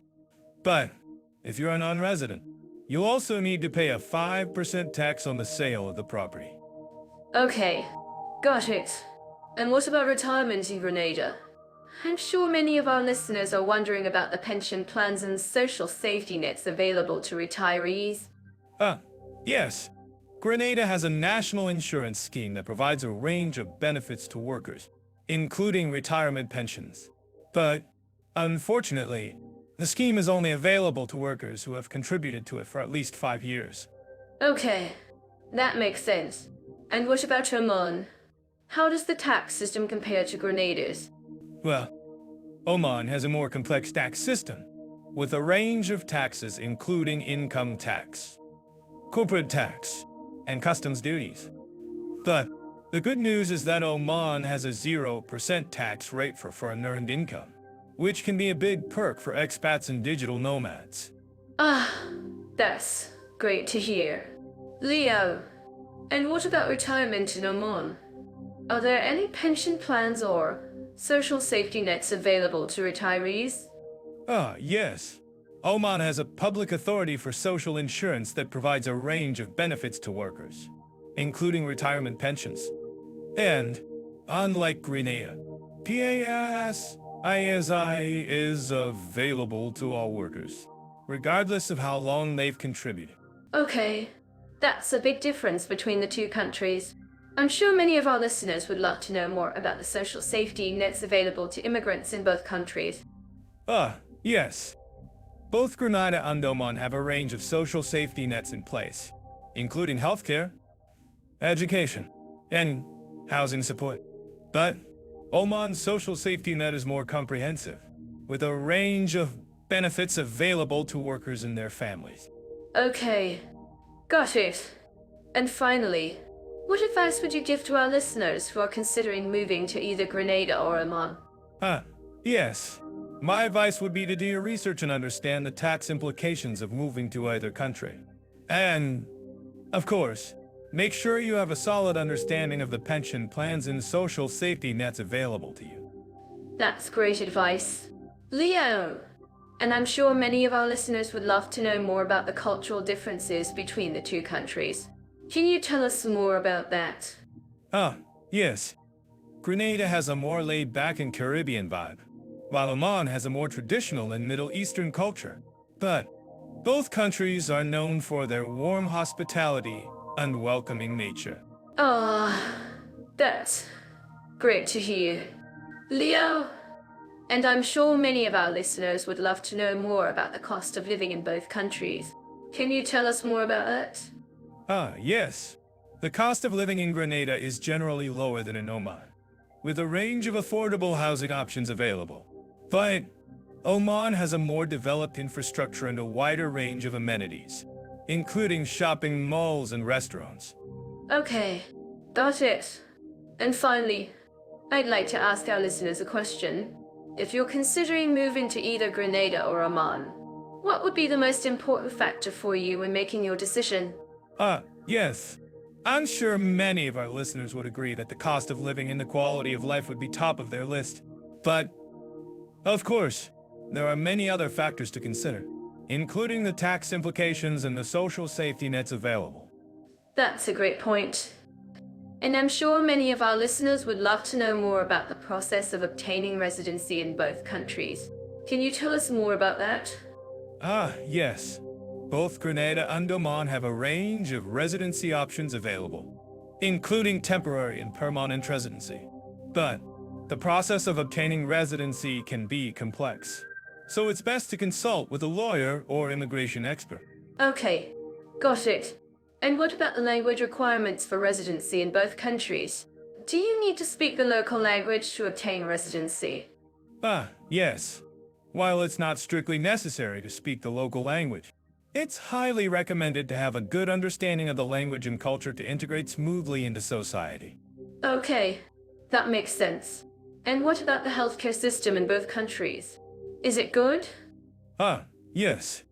Both Grenada and Oman have a well-developed healthcare system, with a range of public and private hospitals and medical facilities available. Okay, that's great to hear. And what about the education system in both countries? Is it good? Yes. Both Grenada and Oman have a well-developed education system, with a range of public and private schools and universities available. Okay, got it. And what about the pension plans available to retirees in both countries? Are they good? Yes. Both Grenada and Oman have a range of pension plans available to retirees, including government-sponsored pension plans and private pension plans. Okay, that's great to hear. And finally, what advice would you give to our listeners who are considering moving to either Grenada or Oman? Yes. My advice would be to do your research and understand the tax implications of moving to either country. And, of course, make sure you have a solid understanding of the pension plans and social safety nets available to you. Welcome back to our comparison podcast, where we explore the hidden gems of two amazing countries. Today, we're diving into the fascinating world of niche hobby clubs and specialized events in Grenada and Oman. I'm Mira, and I'm to share with you the unique offerings of these two countries. That's right. Mira, both Grenada and Oman have a rich cultural heritage, and I'm looking forward to uncovering the secret spots where enthusiasts can meet and share their passions. Let's start with Grenada, shall we? Yes. Grenada is known for its vibrant culture, and one of the ways enthusiasts can meet is through the island's many festivals and events. From the Spice Hunt Festival to the Grenada Music Festival, there's always something happening on the island. Wow, that sounds like a blast. I'm curious. Mira, what kind of events can we expect in Oman? Do they have anything similar to the festivals in Grenada? Actually, Leah, Oman has a unique approach to events and festivals. They have a strong tradition of cultural events, such as the Muscat Festival, which celebrates so many music, dance, and art. But really interesting is the way they blend traditional events with modern twists. I see what you mean. I've heard that Oman is known for its innovation and creativity. I'm curious. Mira, how do the people of Oman approach niche hobby clubs and specialized events? Well, Leo, it's fascinating to see how the Omani people have adapted traditional events to suit modern tastes. For example, they have a thriving community of robotics enthusiasts who meet regularly to share their passion for building and programming robots. Whoa, that's cool. I didn't know Oman had such a strong focus on robotics.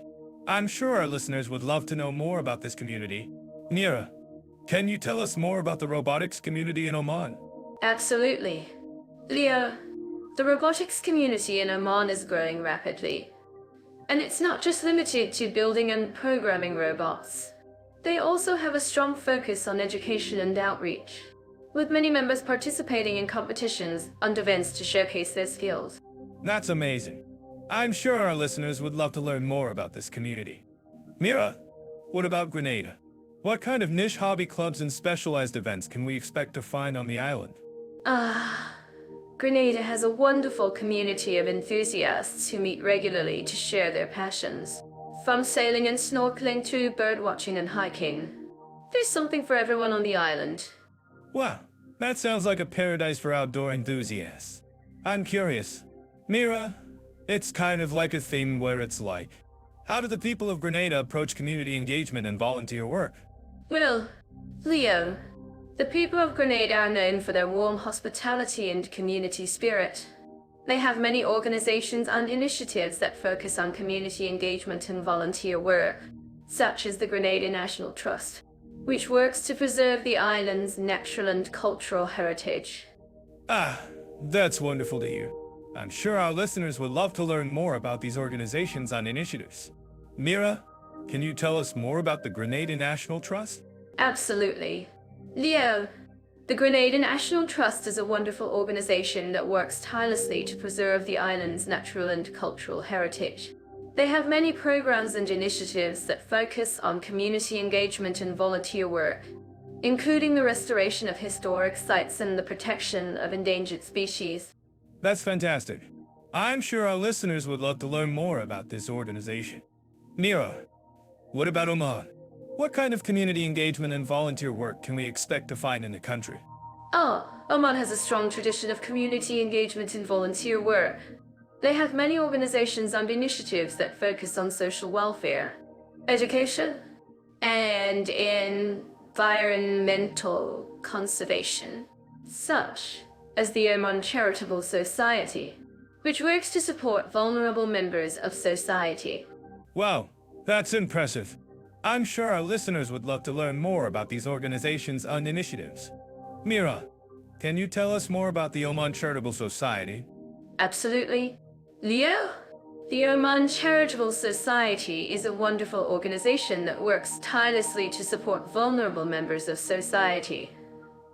They have many programs and initiatives that focus on social welfare, education, and environmental conservation, including the provision of food and shelter to those in need. That's wonderful to hear. I'm sure our listeners would love to learn more about this organization. Mira, what about the rate of meeting specific interests in Grenada and Oman? How do these two countries compare in terms of community engagement and volunteer work? Leo, that's a great question. While both countries have a strong tradition of community engagement and volunteer work, I think Oman has a slightly higher rate of meeting specific interests.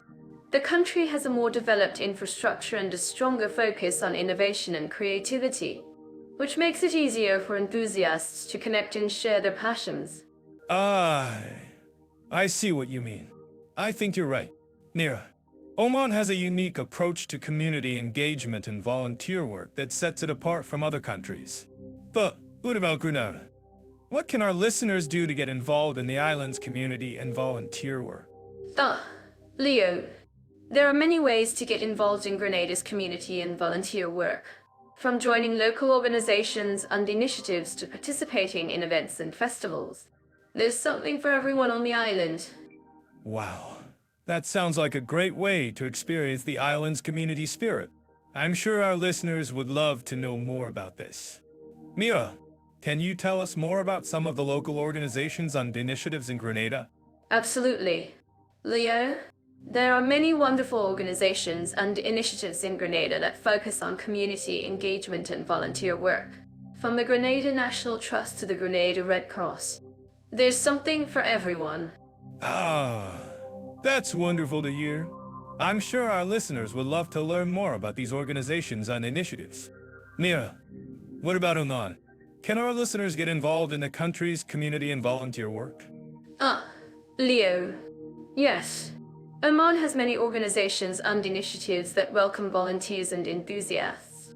From the Oman Charitable Society to the Oman Environmental Society. There's something for everyone. Wow, that sounds like a great way to experience Oman's community spirit. I'm sure our listeners would love to know more about these organizations and initiatives. Mira, can you tell us more about some of the local organizations and initiatives in Oman? Absolutely. Leo, there are many wonderful organizations and initiatives in Oman that focus on community engagement and volunteer work. From the Oman Charitable Society to the Oman Environmental Society. There's something for everyone. Ah, that's wonderful to hear. I'm sure our listeners would love to learn more about these organizations and initiatives. Well, that's all the time we have for today.